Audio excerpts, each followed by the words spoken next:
ಮುಂದೆ ಬರ್ತಕ್ಕಂತಹ GBA greater Bengaluru election ಇದೆಯಲ್ಲ, ಇದರಲ್ಲಿ ಮತಪಟ್ಟಿ ಅದರ ಪ್ರಕಾರ ಮತಪತ್ರವನ್ನು ನಾವು ಕೊಟ್ಬಿಡ್ತೀವಿ, EVM ಇರಲ್ಲ ಅಂಥೇಳಿ ಒಂದು ಅನೌನ್ಸ್ಮೆಂಟ್ ಬರ್ತಾ ಇದೆ. ಅಂದರೆ ಈ ಚುನಾವಣೆಯಲ್ಲಿ EVM ಬದಲಿಗೆ ಪೇಪರ್ ತೊಗೊಂಡು ಬ್ಯಾಲೆಟ್ ಪೇಪರಿಂದ ಅದರಲ್ಲಿ ಒಂದು ಮಾರ್ಕ್ ಮಾಡಿ ಮತಪಟ್ಟಿಗೆಗೆ ಅದನ್ನು ಹಾಕೋದು ಅಂಥೇಳಿ. ಸೊ ಈ ಇಡೀ ಇಶ್ಯೂ ಒಂದು ಕಾಲಕ್ಕೆ EVM ಬಗ್ಗೆ ಆರೋಪಗಳು ಕೇಳಿ ಬಂತು.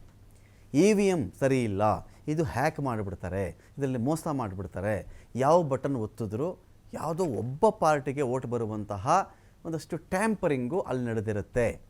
ಇಲ್ಲಿಂದ ಹಿಡ್ಕೊಂಡು ಮತದಾನದ ಮೋಸಗಳವರೆಗೂ ಕೂಡ ದೊಡ್ಡ ದೊಡ್ಡ ಆರೋಪಗಳನ್ನು ಮಾಡಲಾಯಿತು.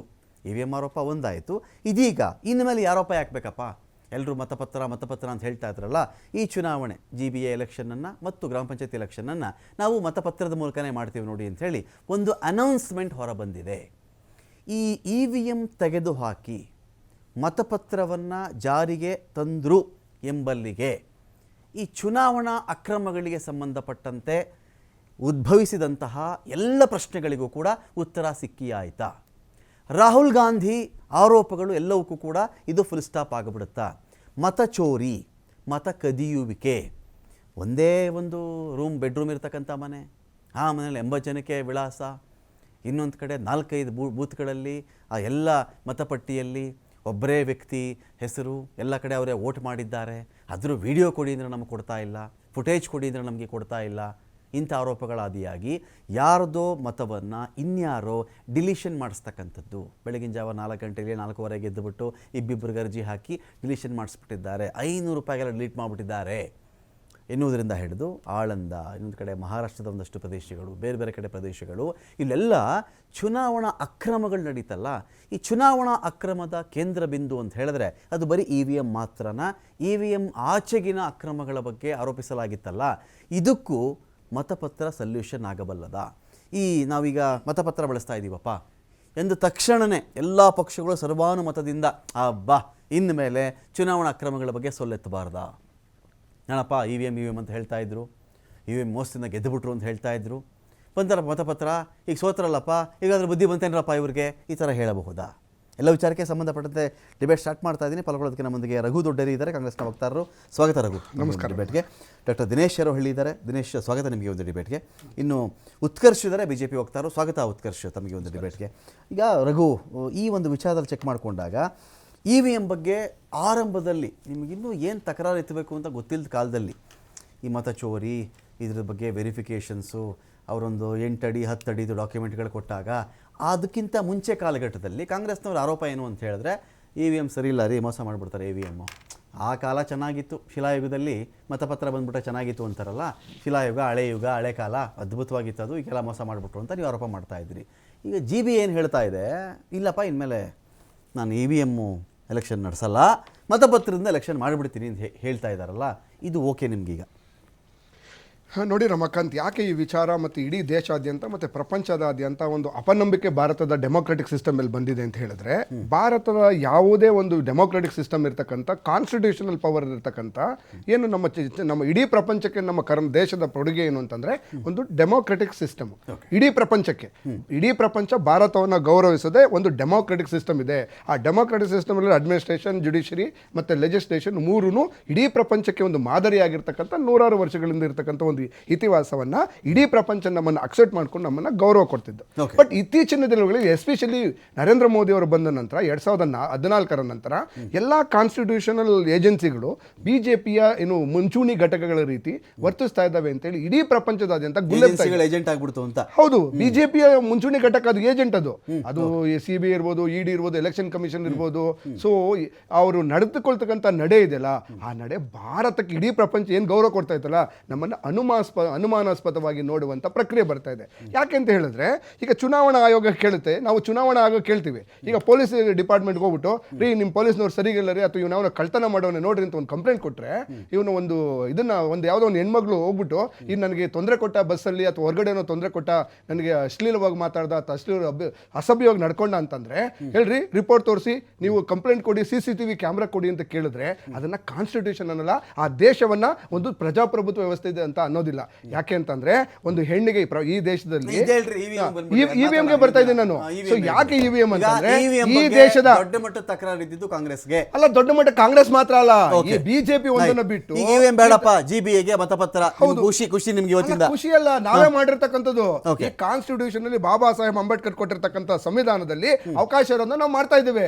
ಆದ್ರೆ EVM ಬಗ್ಗೆ ಅಪನಂಬಿಕೆ ಬಂದಿದ್ದು ನಾವಲ್ಲ, ಇಡೀ ಪ್ರಪಂಚದಾದ್ಯಂತ ಯಾವುದೇ ದೊಡ್ಡ ದೇಶಗಳು, ಯಾವುದೇ ದೊಡ್ಡ ಏನ್ ಮಾತಾಡ್ತಾರಲ್ಲ ಟಾಪ್ ಮೇಲೆ GBA ಎಲೆಕ್ಷನ್, ಗ್ರಾಮ ಪಂಚಾಯತ್ ಎಲೆಕ್ಷನ್ ಎಕ್ಸೆಟ್ರಾ ಯಾವುದೇ ಎಲೆಕ್ಷನ್ಗಳಲ್ಲಿ ಮತಪತ್ರವನ್ನು ಬಳಸಿ ಎಲೆಕ್ಷನ್ ಆದ್ಮೇಲೆ ಅಕಸ್ಮಾತ್ ನೀವು ಸೋತ್ರಿ, ನಿಮ್ ತಕರಾರು ಇರಲ್ಲ, ಅಲ್ಲಿಗೆ ಎಂಡು. ಅಲ್ಲ, ತಕರಾರು ನೋಡಿ, ನಾವು ಕೇಳ್ತಾ ಇರ್ತಕ್ಕಂಥದ್ದು ಇಲ್ಲಿ EVM ಅನ್ನ ಮ್ಯಾನಿಪುಲೇಟ್ ಮಾಡ್ತಾರೆ, ಅದನ್ನು ಬದಲಾವಣೆ ಮಾಡಿ ಚುನಾವಣಾ ಆಯೋಗದ ಮೇಲೆ ಏನು ನಂಬಿಕೆ ಅಪನಂಬಿಕೆ ಬಂದಿದೆ. ಮತಪಟ್ಟಿಗೆನ ಬದಲಾವಣೆ ಮಾಡಬಹುದ್ರಿ, ದೊಡ್ಡ ವಿಷಯ ಅಲ್ಲ. ಒಂದು ನಿಮಿಷ, ಮತಪಟ್ಟಿಗೆನ ಹೆಂಗೋ ಮಾಡಕ್ಕಾಗಲ್ಲ. EVM ಅಲ್ಲಿ ಎಲೆಕ್ಟ್ರಾನಿಕ್ ಅಲ್ಲಿ ಏನು ಒಂದು ಸಣ್ಣ ಚಿಪ್, ಈಗ ಫೋನ್ ಇದೆಯಲ್ಲ, ಬಿದ್ದ ತಕ್ಷಣ ಆಟೋಮೆಟಿಕ್ ಫಂಕ್ಷನ್ ಆಗಲ್ಲ.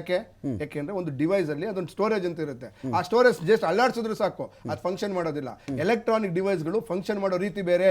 ನೀವು ಹೊರಗಡೆಯಿಂದ ಅದನ್ನ ಸಿಗ್ನಲ್ ಕೊಡಬಹುದು, ಹಲವಾರು ಮ್ಯಾನಿಪುಲೇಷನ್ ಮಾಡಬಹುದು ಅಂತ ಹೇಳಿ ಎರಡು ವಿಚಾರ ನಾನು ಬೇಲ್ ಅಧಿಕಾರಿಗಳೊಂದಿಗೆ ಮಾತಾಡಿದ್ದೀನಿ, ಒಂದ್ ಕಡೆ ಡಿಬೇಟು ಮಾಡಿದ್ದೀನಿ. ಇದರಲ್ಲಿ EVM ನ ಅಧಿಕಾರಿಗಳು ಹೇಳೋದೇನು ಗೊತ್ತಾ, ನಿಮ್ ಬಳಿ ಇಟ್ಕೊಂಡಿರ್ತಕ್ಕಂಥ ಒಂದು ಕ್ಯಾಲ್ಕುಲೇಟರ್ ಅಂತ ಭಾವಿಸಿ ಅದನ್ನ. ಇದಕ್ಕೆ ಮೊಬೈಲ್ ಕ್ಯಾಲ್ಕುಲೇಟರ್ ಅಲ್ಲ, ಮಾಮೂಲಿ ಕ್ಯಾಲ್ಕುಲೇಟರ್. ಇದಕ್ಕೆ ಹೊರಗಿನ ಯಾವುದೇ ಸಂಪರ್ಕ ಥ್ರೂ ಇಂಟರ್ನೆಟ್ ಇರಲ್ಲ. ಸೊ ಅದನ್ನ ಹ್ಯಾಕ್ ಮಾಡಕ್ ಆಗಲ್ಲ.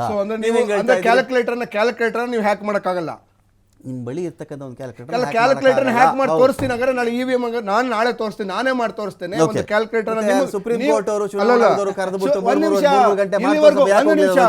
ಒಂದು ನಿಮಿಷ ನಾನೇ ಕೇಳ್ತಾ ಇದ್ದೇನೆ. EVM ಅನ್ನ ಒಂದು ಹ್ಯಾಕಥಾನ್ ಮಾಡಿ ಪಬ್ಲಿಕ್ ಕೊಡಿ ಹ್ಯಾಕ್ ಮಾಡಕ್ಕೆ. ನೀವೆಲ್ಲ ಒಂದು ಕ್ಲೋಸ್ಡ್ ಡಿವೈಸ್ ಇದರಲ್ಲಿ ಜಾಗದಲ್ಲಿ ಇಂಟರ್ನೆಟ್ ಸಂಪರ್ಕ ಬೇಡ. ನೀವು ಯಾಕೆ ಇಡೀ ಪ್ರಪಂಚದ ನಾನಲ್ಲ, ಒಂದು 10 ಸೆಕೆಂಡ್ ಹೇಳಿ. ನೀವೆಲ್ಲ ಏನ್ ಮಾಡ್ತಾ ಇದ್ದೀರಿ? ಸುಪ್ರೀಂ ಕೋರ್ಟ್ ಕರೆದಾಗ ಹೋಗ್ಲಿಲ್ಲ, ಚುನಾವಣಾ ಆಯೋಗ ಒಂದು ಡೆಮೋ ಕೊಟ್ಬಿಡ್ತೀನಿರಪ್ಪ, ನಿಮ್ ಮುಂದೆ 10 EVM ಇಟ್ಬಿಡ್ತೀನಿ, ಯಾರು ಎಂಥ ತಂತ್ರಜ್ಞನ ಕರ್ಕೊ ಬಂದ್ಬಿಟ್ಟು EVM ನಮ್ಗೆ ಹ್ಯಾಕ್ ಮಾಡಿ ತೋರಿಸಿ ಅಂದಾಗ ಒಬ್ಬರು ಆ ಕಡೆ ತಲೆ ಹಾಕಿ ಮಲಗಲಿಲ್ಲ. ಈಗ ಕ್ಯಾಲ್ಕುಲೇಟರ್ ಕೊಟ್ಬಿಡಿ, ನನಗೆ EVM ಕೊಟ್ಬಿಡಿ, ಹ್ಯಾಕಥಾನ್ ಮಾಡ್ಬಿಡಿ ಅಂತ ಹೇಳಿ ಡಿಬೇಟ್ಗಳಲ್ಲಿ ಕ್ಯಾಮರಾ ಮುಂದೆ ಜೋರಾಗಿ ಮಾತಾಡ್ತಾರದಲ್ಲ. ನಾವು EVM ಅನ್ನ ನೀವು ಆಯ್ತು, ನಿಮ್ದು EVM ಮಷಿನ್ ಇದೆಯಲ್ಲ, ಹಳೆ ಮಷಿನ್ ಅನ್ನ ಕೊಡಿ. ನೀವು ಆಯ್ತು, ನೀವು ಒಂದು ವಾರ ಕೊಟ್ಬಿಟ್ಟು ಅದನ್ನ ಹ್ಯಾಕ್ ಮಾಡಿ, ಅದು ನೇನು ಟೆಕ್ನಾಲಜಿ ತೆಗೆದುಕೊಂಡು ಅರ್ಧ ಗಂಟೆನಲ್ಲಿ 1 ಅವರ್.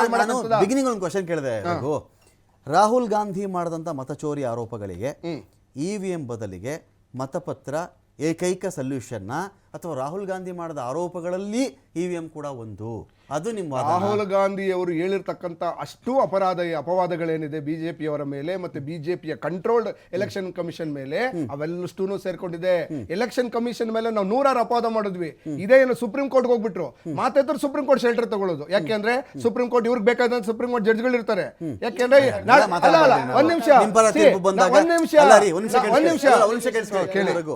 ರಾಹುಲ್ ಗಾಂಧಿ 2 ವರ್ಷ ಜೈಲ್ ಶಿಕ್ಷೆ ಹೇಳಿದ್ದು ಕೋರ್ಟೆ, ನಿಜ ಅಲ್ವಾ?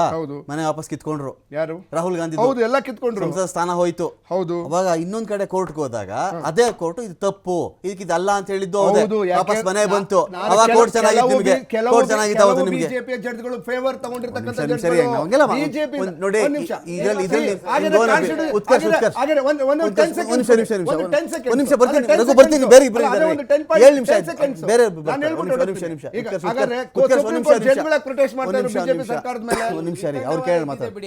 ನನ್ನ ಪಾಯಿಂಟ್ ಏನಂತ ಹೇಳಿದ್ರೆ, ಬಿಂಗ್ ಎ ಪೊಲಿಟಿಕಲ್ ಪಾರ್ಟಿ, ಇದರಲ್ಲಿ ಇವ್ರು ಕರೆಯೋದೇನಂದ್ರೆ ನೀವು ಚುನಾವಣಾ ಆಯೋಗದ ಏಜೆಂಟ್ಗಳು ಅಥವಾ ನೀವು ಹೇಳ್ದಂಗೆ ಅವ್ರು ಕೇಳ್ತಾರೆ ಅಂತ ಇರಲಿ. Being a political party GBA ಎಲೆಕ್ಷನ್ನು ಮತಪತ್ರಗಳ ಮೇಲೆ ಮಾಡಿದ್ರೆ ನಿಮ್ಗೆ ಓಕೆನಾ? ಸರ್, ಭಾಳ ಸ್ಪಷ್ಟವಾಗಿ ಹೇಳ್ತೀನಿ, ಇವತ್ತು ಕಾಂಗ್ರೆಸ್ನ ಬೇಸ್ಲೆಸ್ ಅಲಿಗೇಷನ್ ಅಂದರೆ ತಲೆಬುಡವಿಲ್ಲದ ಅಲಿಗೇಷನ್ಸ್ ಏನು ಮಾಡ್ತಾ ಇದ್ದಾರೆ, ಇದನ್ನ ಯಾರು ಒಪ್ಪಕ್ಕೆ ಸಾಧ್ಯನೇ ಇಲ್ಲ.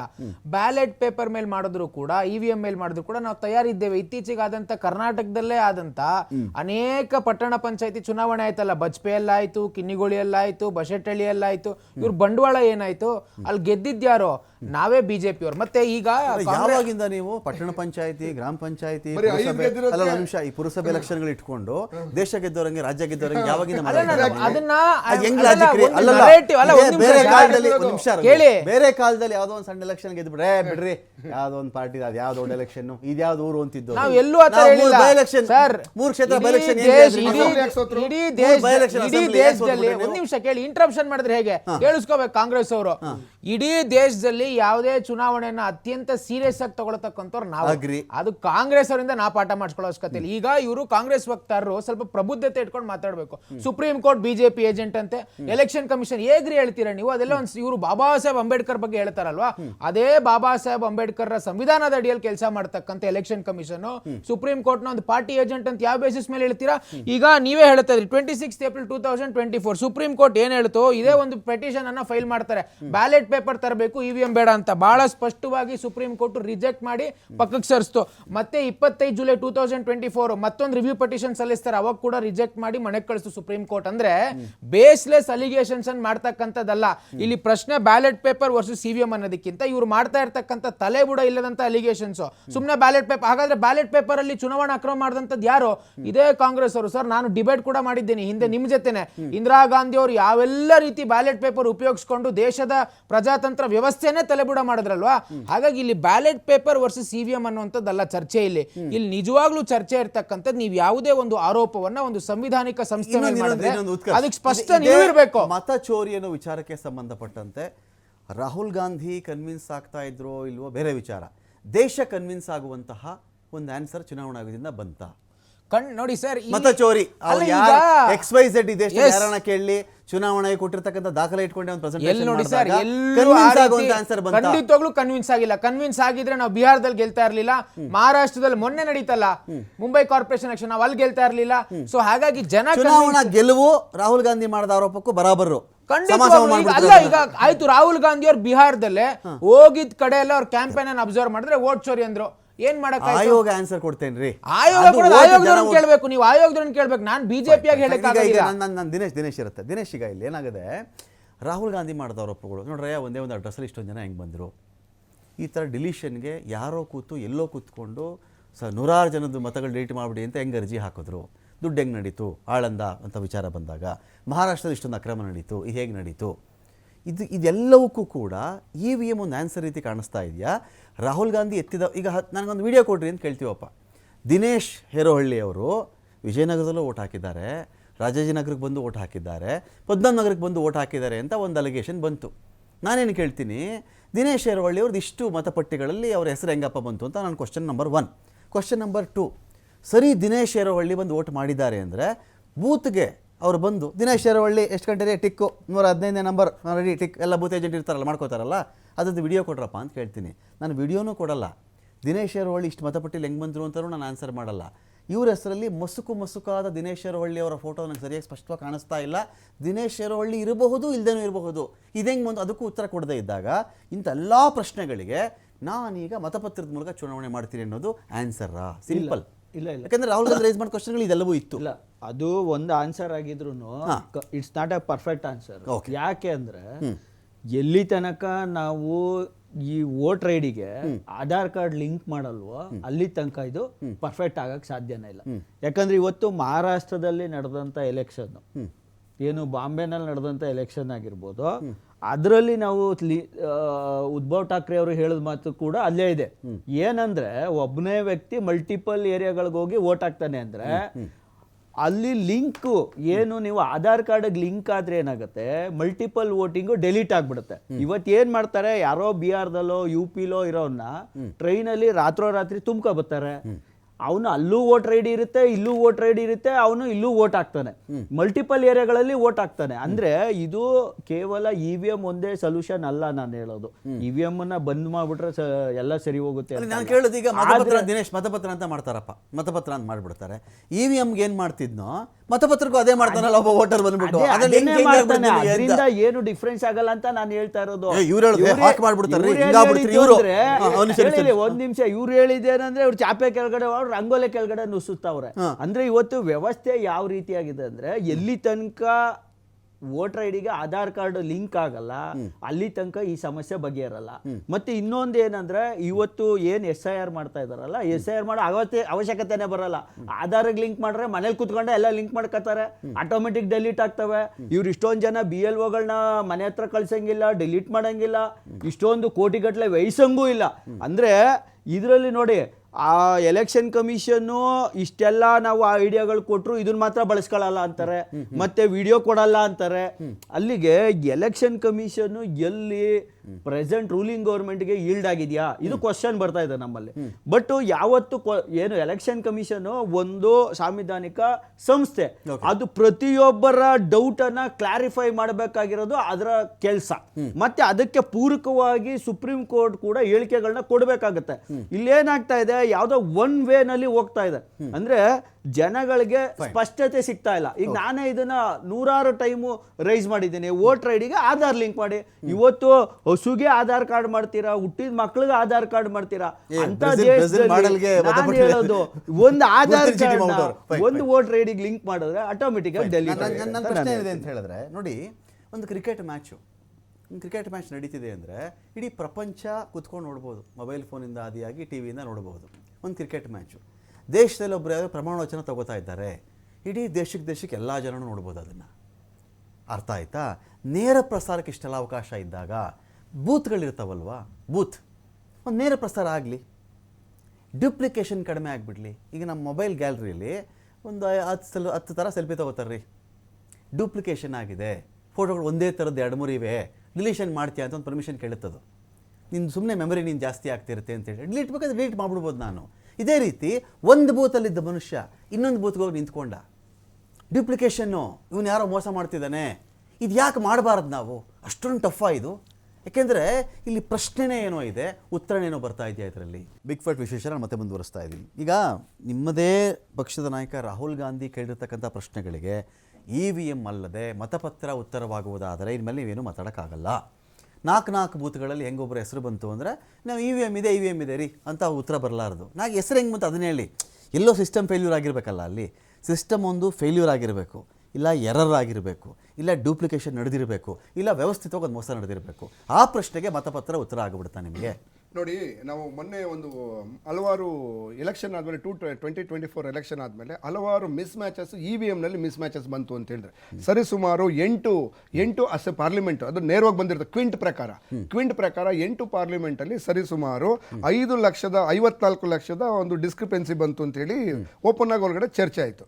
5,54,000 ರಫ್ಲಿ ಅರೌಂಡ್ 6 ಲಕ್ಷ ಒಂದು 8 ಪಾರ್ಲಿಮೆಂಟಲ್ಲಿ, ಅಂದರೆ ಸ್ಯಾಂಪಲ್ ತೆಗೆದುಕೊಂಡಾಗ ಆ 8 ಪಾರ್ಲಿಮೆಂಟರಿ ಕಾನ್ಸ್ಟಿಟ್ಯೂನ್ಸಿ ಸರಿಸುಮಾರು 6 ಲಕ್ಷ ಡಿಸ್ಕ್ರಿಪೆನ್ಸಿ ಬಂತು, ಅಂದ್ರೆ ಮಿಸ್ ಮ್ಯಾಚ್ ಬಂತು ಅಂತ ಹೇಳಿ. ಆ ಮಿಸ್ ಮ್ಯಾಚ್ ಬರಕ್ಕೆ ಹೇಗೆ ಸಾಧ್ಯ? ಅದು ನಾನು ಕೊಟ್ಟಿರ್ತಕ್ಕಂಥದ್ದಲ್ಲ, ಎಲೆಕ್ಷನ್ ಕಮಿಷನ್ನೇ ಒಪ್ಕೊಂಡಿರ್ತಕ್ಕಂಥದ್ದು. ಎಲೆಕ್ಷನ್ ಕಮಿಷನ್ ಈ ದೇಶದ ಏನು ಕಾನ್ಸ್ಟಿಟ್ಯೂಷನಲ್ ಬಾಡಿನೇ ಒಪ್ಕೊಳ್ತದೆ. ಎಸ್, ಇದು ಡಿಸ್ಕ್ರಿಪೆನ್ಸಿ ಬಂದಿದೆ, 6 ಲಕ್ಷ ವೋಟರ್ಸ್ ಡಿಸ್ಕ್ರಿಪೆನ್ಸಿ ಬಂದಿದೆ ಅಂದ್ರೆ ಆ ಡಿಸ್ಕ್ರಿಪೆನ್ಸಿ ಹೆಂಗ್ ಬಂತು? ಹೋಗಿ ಬರಕ್ ಸಾಧ್ಯನಾ? ಇನ್ಕಮಿಂಗ್ ಅಂಡ್ ಔಟ್ ಗೋಯಿಂಗ್ ಯಾವ ಸೇಮ್ ಇರ್ಬೇಕು ತಾನೆ. ಪ್ರೆಸ್ ಮಾಡಿರೋದು ಯಾರು ವೋಟ್ ಹಾಕಿದೆ, ಎಷ್ಟು ವೋಟ್ ಹಾಕಿ, ಎಷ್ಟು ಜನ ಬಂದಿದ್ದಾರೆ ಅಂದ್ರೆ ಸೇಮ್ ಅಲ್ಲಿ ಇರಬೇಕು. ಯಾಕೆ ಈ EVM ಮೇಲೆ ಅನುಮಾನ ಬರ್ತದೆ ಅಂತಂದ್ರೆ, ಬ್ಯಾಲೆಟ್ ಅಲ್ಲಿ 1-2 ಮಾತ್ರ ಏನೋ ಮಿಸ್ ಮ್ಯಾಚ್ ಮಾಡಕ್ ಸಾಧ್ಯ ಒಂದು ಬೂತ್ಗಳಲ್ಲಿ. ಆದ್ರೆ EVM ಇದ್ರೆ ಒಂದು ಎಂಟೈರ್ EVM ಅಲ್ಲಿ 5 ನಿಮಿಷದಲ್ಲಿ ನೀವು ಒಂದು ಸಿಗ್ನಲ್ ಅಲ್ಲಿ ಚೇಂಜ್ ಮಾಡಬಹುದು. ನೀವು ಎಲೆಕ್ಟ್ರಿಕಲ್ ಸಿಗ್ನಲ್, ಅದು EVM is nothing but electrical signal. ನಿಮಿಷ ಈಗ ಹಿಂದೆ ಇಂದಿರಾ ಗಾಂಧಿ ಅವ್ರ ಪೀರಿಯಡ್ ಅಲ್ಲಿ ಬೂತ್ ಕ್ಯಾಪ್ಚರಿಂಗ್ ಅಂತ ನಡೆಯೋದು. ಅವತ್ತಿಗೆ ಮತಪತ್ರ ಇದ್ದಿದ್ದು.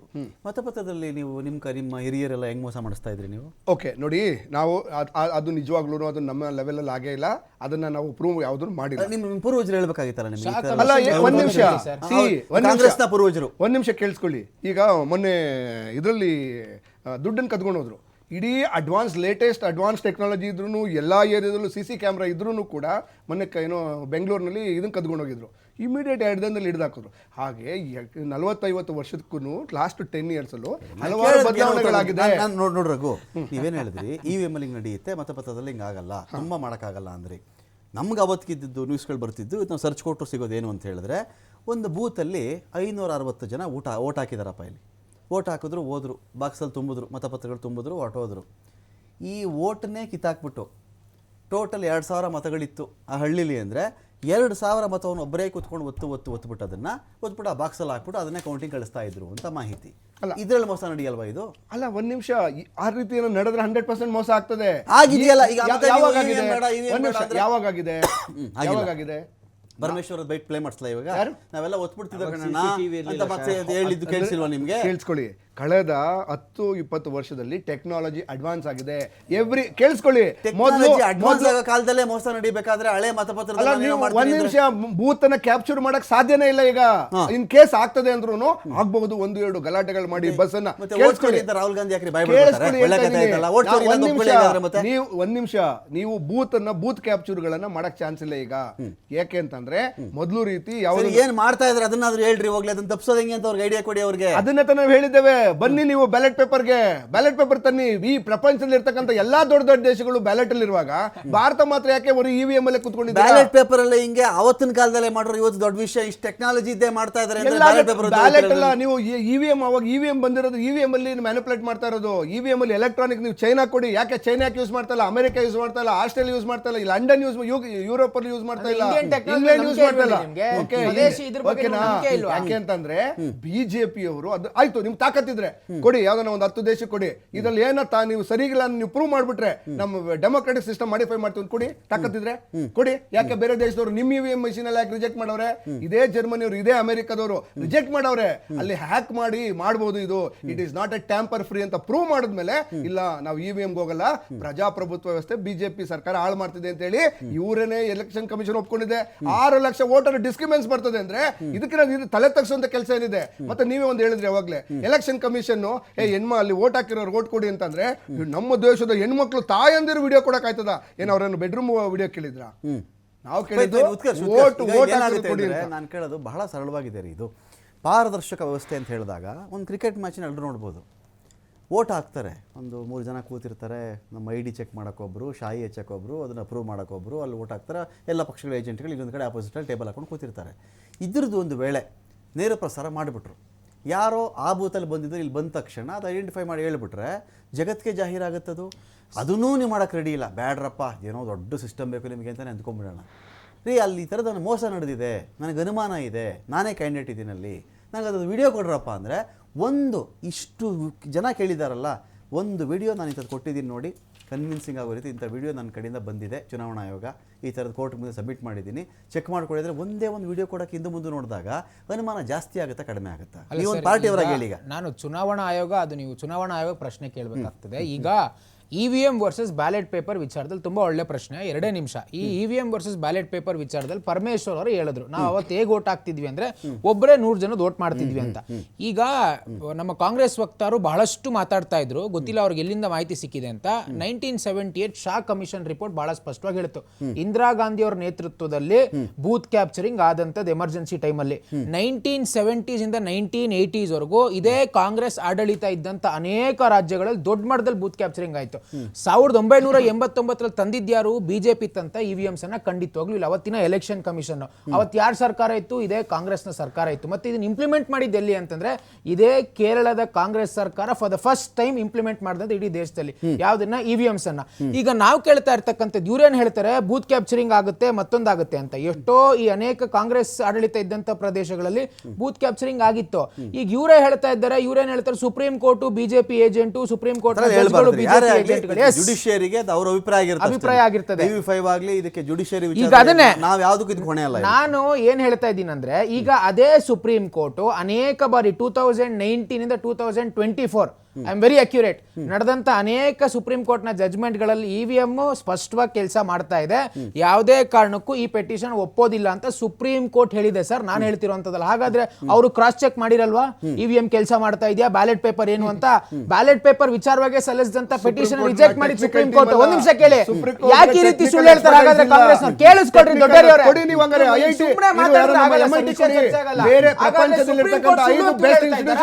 ಸುಪ್ರೀಂ ಕೋರ್ಟ್ ನೋಡಿ ಇದೆ ನಿಜ ಕೊಡಿ, ಜಪಾನ್, ಚೈನಾ, ರಷ್ಯಾ ಕೊಡಿ, ರಷ್ಯಾಗೆ ಕೊಡಿ ಆಯ್ತು, ನಿಮ್ ಫ್ರೆಂಡ್ ರಷ್ಯಾಗೆ ಕೊಡಿ.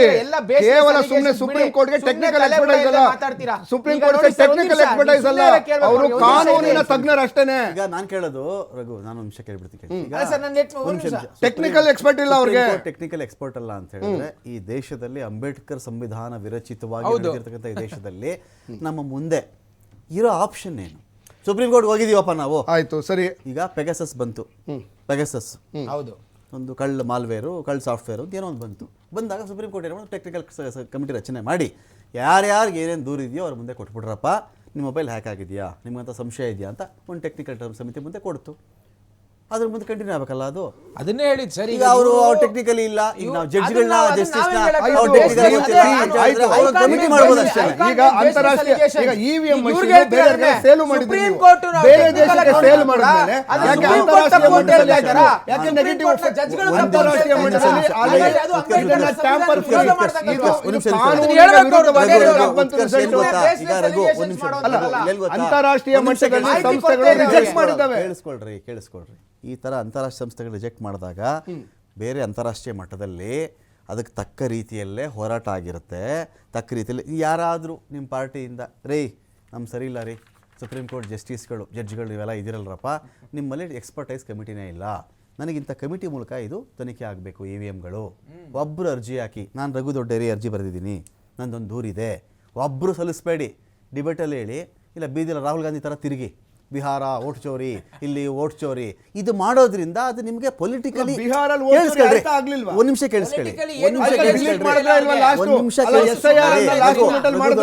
ರಘು ದೊಡ್ಡೇರಿ, ನಾನೇನು ಹೇಳ್ತೀನಿ ಗೊತ್ತಾ, ಅದು ನಡೆದಿರಲಿ ನಡಿಯದೇ ಇರಲಿ, ನಾನು ಅದ್ರ ಬಗ್ಗೆ ತಕರಾರು ಹೇಳ್ತಿಲ್ಲ, ನಾನು ಇದಕ್ಕೆ ಜಡ್ಜ್ ಅಲ್ಲ.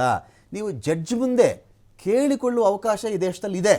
ನಿಮ್ಗೆ ಯಾರಿಗೂ ಜಡ್ಜ್ಗಳಿಗೆ ಎಕ್ಸ್ಪರ್ಟೈಸ್ ಇಲ್ಲರಿ, ಅದರದ್ದು ಅಂತ ಕಮಿಟಿ ಮಾಡಿರಿ, ನನಗೆ ಈ ಥರದ್ದು ಅನಿಸ್ತಿದೆ ರೀ, ಒಂದು ಅರ್ಜಿ ಹಾಕಿ ಪುರಸ್ಕರಿಸೋದು, ಅದು ನಡೆದೋಗ್ಲಿ. ಅದು ಬಿಟ್ಬಿಟ್ಟು ಬೀದಿಲೇ ಬಬ್ಬೆ ಆಗ್ತಾ ಇದ್ರೆ ನಿಮ್ಗೆ ಆ ಬೀದಿಲಿ ಬಬ್ಬೆ ಹಾಕಿದ್ದಕ್ಕೆ ಏನು ಬರಬೇಕು ಅದು ಬರುತ್ತೆ. ನಾನು ಅದನ್ನು ಅಲಗಳಿಯಲ್ಲ, ಅದು ತಪ್ಪು ಅಂತ ನಾನು ಪ್ರತಿಭಟನೆ ಎಲ್ಲರೂ ಮಾಡ್ಬೋದು, ಅದರಿಂದ ನನಗೇನೋ ಸಿಕ್ಕಿಬಿಡುತ್ತೆ, ಇದೇ ನನ್ನ ಅಂತಿಮ ಅಂತ ಹೇಳಿದ್ರೆ ಅದಾಗಲ್ವಲ್ಲ, ಹಂಗೆ ವರ್ಕೌಟ್ ಆಗಲ್ವಲ್ಲ. ದಿನೇಶ್, ನಮ್ದಿಲ್ಲಿ ಏನು ಪಾಯಿಂಟ್ ಅಂತ ಹೇಳಿದ್ರೆ, ಈಗ ನಾವು ಡಿಬೇಟ್ ಮಾಡ್ತಾ ಇದ್ದೀವಿ, ಒಬ್ಬ ಮನುಷ್ಯ ಬರ್ತಾರೆ, ಓಟ್ ಚೋರಿ ಓಟ್ ಚೋರಿ ಓಟ್ ಚೋರಿ ಅಂತ. ಸ್ವಲ್ಪ ರಾಹುಲ್ ಗಾಂಧಿ ಬಿಹಾರದಲ್ಲಿ ಓಡಾಡ್ದಂಗೆ ಎಲ್ಲ ಓಟ್ ಚೋರಿ ನಡೆದ್ಬಿಟ್ಟಿದ್ದಾರೆ, ಇವರು ಮೋಸ ಮಾಡಿಬಿಟ್ಟಿದ್ದಾರೆ, ಹಾಗೆ ಆಯ್ತಪ್ಪ, ಸಿಂಪತಿ ಇದೆ, ನೀನನ್ನು ಸಂತರಿಸ್ತಾ ಇದೆಯಪ್ಪ ರಾಹುಲ್ ಗಾಂಧಿ, ನಿನ್ನ ಬಗ್ಗೆ ಬಹಳ ಕನಿಕರ ಬರ್ತಾ ಇದೆ, ಅನ್ಯಾಕೆ ನೀನು ಒಳಗಾಗ್ಬಿಟ್ಟಿದ್ಯಾ, ನಿನ್ನ ಎಕ್ಸ್ಪ್ಲನೇಷನ್ ಎಲ್ಲ ಅರ್ಥ ಆಯಿತು ನಮಗೆ ಅಂತ ಅಂದ್ಕೊಳ್ಳಿ. ದಿನೇಶ್ ಇಲ್ಲಿ ಬಂದು ಕೇಳಿಸ್ಕೊತಾ ಇದ್ದೀರಿ ನೀವು ಬಿಹಾರದವರು ಅಂತ ಅಂದ್ಕೊಂಬಿಡಿ. ಕೇಳಿಸ್ಕೊಂಡಾದಮೇಲೆ ನೆಕ್ಸ್ಟ್ ಎಲೆಕ್ಷನ್ ಬಂತು, ನಿಮ್ಮ ಪಾಡು ನೀವು ಒಂದು ಬೂತ್ಗೆ ಹೋಗ್ತೀರಿ, ನಿಮ್ಮ ಹೆಸರಿಲ್ಲ ರೀ ಇಲ್ಲಿ ಅಂತಾರೆ, ಇರ್ಬೇಕು ನೋಡ್ರಿ, ಹೋದ ಸಲ ಇಲ್ಲೇ ಬಂದು ನೋಟ್ ಹಾಕಿರೋದು, ನಮ್ಮ ಫ್ಯಾಮಿಲಿಯವ್ರದ್ದೆಲ್ಲ ಇಲ್ಲೇ ಇದೆ, ನಂದು ಯಾಕ್ರಿ ಇಲ್ಲ ಅಂತ ಕೇಳ್ತೀರಿ. ಇಲ್ಲಪ್ಪ ನಿಮ್ಮ ಹೆಸರು ಇಲ್ಲಪ್ಪ ಇದೆ ತೋರಿಸಪ್ಪ ಅಂತಾರೆ. ಇನ್ನೊಬ್ಬ ಬಂದು ಹೇಳ್ತಾನೆ, ಸರ್ ಬೇರೆ ಕಡೆ ಇರ್ಬೋದು, ನಿಮ್ದು ಆ ಬೂತಲ್ಲಿ ಚೆಕ್ ಮಾಡಿ ಅಂತಾನೆ. ಅಲ್ಲೂ ಹೋಗ್ತೀರಿ ಸ್ವಲ್ಪ ದೂರ, ಅಲ್ಲೂ ನಿಮ್ಮ ಹೆಸರಿಲ್ಲ, ಇನ್ನೊಂದು ಸ್ವಲ್ಪ ಪೇಷನ್ಸ್ ಇದ್ದರೆ ಇನ್ನೊಂದು ಬೂತ್ಗೆ ಹೋಗ್ತೀರಿ, ಅಲ್ಲೂ ಇಲ್ಲ ಅಂದರೆ ಏನು ಮಾಡ್ತೀರಿ, ಬೈಕೊಳ್ಳೋದು, ಆಡ್ಕೊಳ್ಳೋ, ಅಕಸ್ಮಾತ್ ಮೀಡಿಯಾದವ್ರು ಇದ್ದರೆ, ನೋಡಿ ನಂದು ವೋಟರ್ ID ಕಾರ್ಡ್ ಇದೆ, ನನಗೆ ಮೋಸ ಮಾಡಿದ್ದಾರೆ, ಮೀಡಿಯಾ ಮುಂದೆ ಹೇಳ್ಬಿಟ್ಟು ಏನು ಮಾಡ್ತೀರಾ, ಸೀದಾ ಮನೆ ಕಡೆಗೆ ನಡ್ಕೊಂಡು ಬರ್ತೀರಾ ನೀವು. ಇಷ್ಟೇ ಮತದಾರ ಮಾಡೋಕ್ಕಾಗೋದು, ಇಷ್ಟೇ. ಇದ್ರ ಮೇಲಿರೋ ಕೆಲಸ ಇದೆಯಲ್ಲ, ಇದು ಮತಪತ್ರ ಇದ್ದರೂ ಇದೇ ಮಾತೆ ನಂದು, EVM ಇದ್ದರೂ ಇದೇ ಮಾತೆ. ದಿನೇಶ್ಗೆ ಮತ ಹಾಕುವಂಥ ಹಕ್ಕನ್ನು ಕಸಿದುಕೊಳ್ಳಲಾಗಿದೆ. At the same time Dinesh ಹೆಸರು ಬಳಸ್ಕೊಂಡು ಇನ್ನು 15 ಬೂತಲ್ಲಿ ಹೆಸರಿಟ್ಟಿದ್ರು, ದಿನೇಶ್ಗೆ ಗೊತ್ತಾಗಲ್ಲ ಅದು ನನ್ನ ಹೆಸರಲ್ಲಿ ಯಾರ್ಯಾರೋ ಓಟ್ ಹಾಕಿದೆ. ಅದು ಯಾವಾಗ ಗೊತ್ತಾಗುತ್ತೆ, ರಾಹುಲ್ ಗಾಂಧಿ ಅಂತ ಪವರ್ ಪಾಯಿಂಟ್ ಪ್ರೆಸೆಂಟರ್ ಬಂದುಬಿಟ್ಟು ಎಕ್ಸ್ಪ್ಲೈನ್ ಮಾಡಿದಾಗ ಗೊತ್ತಾಗ, ನಂದು ಹಿಂಗೆ ಮಾಡಿಬಿಟ್ಟಿದ್ದಾರೆ ಅಂತ. ಮತದಾರ ಏನು ಮಾಡ್ಬೋದು ಇಲ್ಲಿ, ಮತದಾರನ ಕೈಯಲ್ಲಿ ಏನಿದೆ ಇಲ್ಲಿ, ಆಯೋಗ ಮಾಡಬೇಕಾಗಿದ್ದರೆ ಮಾಡಬೇಕು. ಒಂದಕ್ಕೂ ಉತ್ತರ ಬರೆದಿದ್ದಾಗ EVM ಬದಲಿಗೆ ಮತಪತ್ರ ಒಂದು ಆನ್ಸರ್ ಆಗುತ್ತಾ, ರಿಪ್ಲೇಸ್ಮೆಂಟ್ ಆಗುತ್ತಾ? ಈಗ EVM ಆದರೂ ಅಲ್ಲೂ ಪಟಾನ್ ಒತ್ತುತ್ತಾನೆ, ಇಲ್ಲಿ ಪೇಪರ್ ಆದರೂ ಅಲ್ಲೋಗಿ ಪ್ರಿಂಟ್ಸ್ ಗುರುತು ಒತ್ತುತ್ತಾರೆ. ಅಲ್ಲಿಗೆ EVM ಇದಕ್ಕೆ ಇದಾಗಲ್ಲ. ಆದರೆ ಮತಪತ್ರ ಏನಾಗುತ್ತೆ ಅಂದರೆ ನಿಮಗೆ, ಈಗ ನಾವು ಆಲ್ರೆಡಿ ಎಕ್ಸ್ಪ್ಲೈನ್ ಮಾಡೋದಂಗೆ, ಮತಪತ್ರದಲ್ಲಿ EVM ಟೆಕ್ನಿಕಲ್ ಎರರ್ ಬರಲ್ಲ. ಟೆಕ್ನಿಕಲ್ ಎರರ್ ಯಾಕಂದರೆ ಮಿಚಿಗನ್ ಯೂನಿವರ್ಸಿಟಿ 2010ರಲ್ಲಿ ಅಲೆಕ್ಸ್ ಆಲ್ಡರ್ಮ್ಯಾನ್ ಮತ್ತು ಹರಿಪ್ರಸಾದ್ ಅನ್ನೋರು ಇದನ್ನು ಯಾವ ರೀತಿ ಹ್ಯಾಕ್ ಮಾಡ್ಬೋದು ಅನ್ನೋದನ್ನು ಅವರು ನಿದರ್ಶನ ಕೊಟ್ಟಿದ್ದಾರೆ EVMನ. ಮತ್ತು ಇವತ್ತು ಸುಬ್ರಹ್ಮಣ್ಯ ಸ್ವಾಮಿ ಅವರು ಒಂದು ರೀತಿ ಹೇಳಿದ್ದಾರೆ, ಇದೇನು ಮೈಕ್ರೋಚಿಪ್ ತಯಾರು ಮಾಡುವಂಥ ಜಪಾನ್ ಅವರೇ ಅಲ್ಲಿ ಈ EVMನ ಬಳಸೋದಿಲ್ಲ. ಯಾಕೆ ಅಂತ ಹೇಳಿದ್ರು ಅಂದರೆ ಅವರೇ ಹೇಳ್ತಾರೆ ಸುಬ್ರಹ್ಮಣ್ಯ ಸ್ವಾಮಿ ಅವರು, ಇದನ್ನು ಯಾರು ಬೇಕಾದರೂ ಹ್ಯಾಕ್ ಮಾಡ್ಬೋದು ಎಲೆಕ್ಟ್ರಾನಿಕ್ ಮೆಷಿನ್ಸ್ಗಳನ್ನ, ಅದಕ್ಕೆ ನಾವು ಬ್ಯಾಲೆಟ್ ಪೇಪರೇ ತಂದಿದ್ದೀವಿ ಅಂತ ಹೇಳ್ತಾರೆ.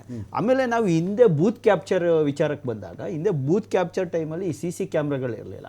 ಇವತ್ತು CC ಕ್ಯಾಮ್ರಾಗಳಿದೆ, ಅದು ಬೂತ್ ಕ್ಯಾಪ್ಚರ್ ಮಾಡಿದ್ದು ರೆಕಾರ್ಡಿಂಗ್ ಸಿಗುತ್ತೆ. ಯಾವುದೇ ಒಂದು ಗಲಾಟೆ ಆಗಲಿ ಇನ್ನೊಂದಾಗಲಿ ಬೂತ್ ಕ್ಯಾಪ್ಚರ್ ಆಗಲಿ ರೆಕಾರ್ಡಿಂಗ್ ಸಿಗುತ್ತೆ. ಸ್ಟ್ರಾಂಗ್ ರೂಮಲ್ಲೂ CC ಕ್ಯಾಮ್ರಾ ಇರುತ್ತೆ, 24 ಗಂಟೆ ಮಾನಿಟ್ರಿಂಗ್ ಇರುತ್ತೆ, ಪ್ರತಿಯೊಂದು ಇರುತ್ತೆ. ಆ ಕತೆಗೂ ಇದಕ್ಕೂ ಸಾಕಷ್ಟು ವ್ಯತ್ಯಾಸ ಇರುತ್ತೆ. ಬಟ್ ನಾವು ಹೇಳೋದು ಇವತ್ತು ಬ್ಯಾಲೆಟ್ ಪೇಪರ್ ತಂದಿದ್ರಿಂದ ಮೊನ್ನೆ ಈಗ ಪಂಜಾಬ್ ಮತ್ತು ಹರಿಯಾಣ ಹೈಕೋರ್ಟ್ ಆರ್ಡ್ರ್ ಮಾಡ್ತು ಏನಂತ, ಲೋಕಲ್ ಎಲೆಕ್ಷನ್ಸ್ನ ಬ್ಯಾಲೆಟ್ ಪೇಪರಲ್ಲೇ ಮಾಡಿ ಅಂತ. ಅದು ಮಾಡಿದ್ಮೇಲೆ ಈಗ ನೆನೆ ಮೊನ್ನೆ ನಡೆದಂಥ ಪಂಜಾಬಲ್ಲಿ ಏನು ಜಿಲ್ಲಾ ಪಂಚಾಯತ್ ಎಲೆಕ್ಷನ್ ಆಗ್ಬೋದು, ಗ್ರಾಮ ಪಂಚಾಯತಿ ಎಲೆಕ್ಷನ್ಗಳಲ್ಲಿ ನಮ್ಮ ಆಮ್ ಆದ್ಮಿ ಪಾರ್ಟಿನ ಹೈಯೆಸ್ಟ್ 70% ಆಫ್ ದ ಸೀಟ್ಸ್ಗಳನ್ನ ಗೆದ್ಕೊಳ್ಳೋಕ್ಕಾಗಿದೆ, 60 to 70%.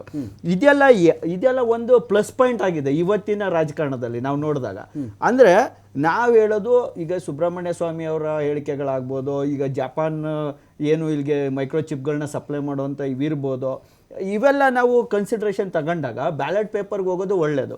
ಜೊತೆಗೇನೆಂದರೆ ನಾವು ಈ ಏನು ವಿಡಿಯೋಸ್ಗಳನ್ನ ಯಾರು RTL ಕೇಳ್ತಾರೆ ಅವ್ರು ಕೊಡ್ಬೇಕಾಗತ್ತೆ, ನೇರ ಪ್ರಸಾರದಲ್ಲೇ ಕೊಡ್ಲಿ, ನೇರ ಪ್ರಸಾರ ಕೊಡ್ಲಿ. ಸಮಸ್ಯೆ ಏನಿದೆ ಅದರಲ್ಲಿ? ಯಾಕಂದ್ರೆ ಈಗ ಮೊನ್ನೆ ನಡೆದಂತ ರಾಷ್ಟ್ರಪತಿ ಚುನಾವಣೆ ಆಗಿರ್ಬೋದು, ಇವರೆಲ್ಲ ರಾಜ್ಯಸಭಾ ಮೆಂಬರ್ಗಳು, ದೊಡ್ಡವರು, ಫಿಲಂ ಆಕ್ಟರ್ಗಳು, ಇವರೆಲ್ಲ ಹೋಗಿ ವೋಟ್ ಮಾಡೋದನ್ನ ಟಿವಿ ಮಾಧ್ಯಮಗಳಲ್ಲಿ ತೋರಿಸ್ತಾರೆ. ಅವ್ರ ಗೋಪ್ಯತೆ ಬರಲ್ಲ. ಹೀರೋಯಿನ್ಗಳು ಬಂದು ವೋಟ್ ಹಾಕಿದ್ರೆ ನಾವ್ ಹೇಳೋದು ಮೋದಿ ಬಂದು ವೋಟ್ ಹಾಕಿದ್ರೆ ಗೋಪ್ಯತೆ ಬರಲ್ಲ. ನಾನ್ ಹೇಳೋದು ಸಾಮಾನ್ಯ ಮನುಷ್ಯ ಹೋಗಿ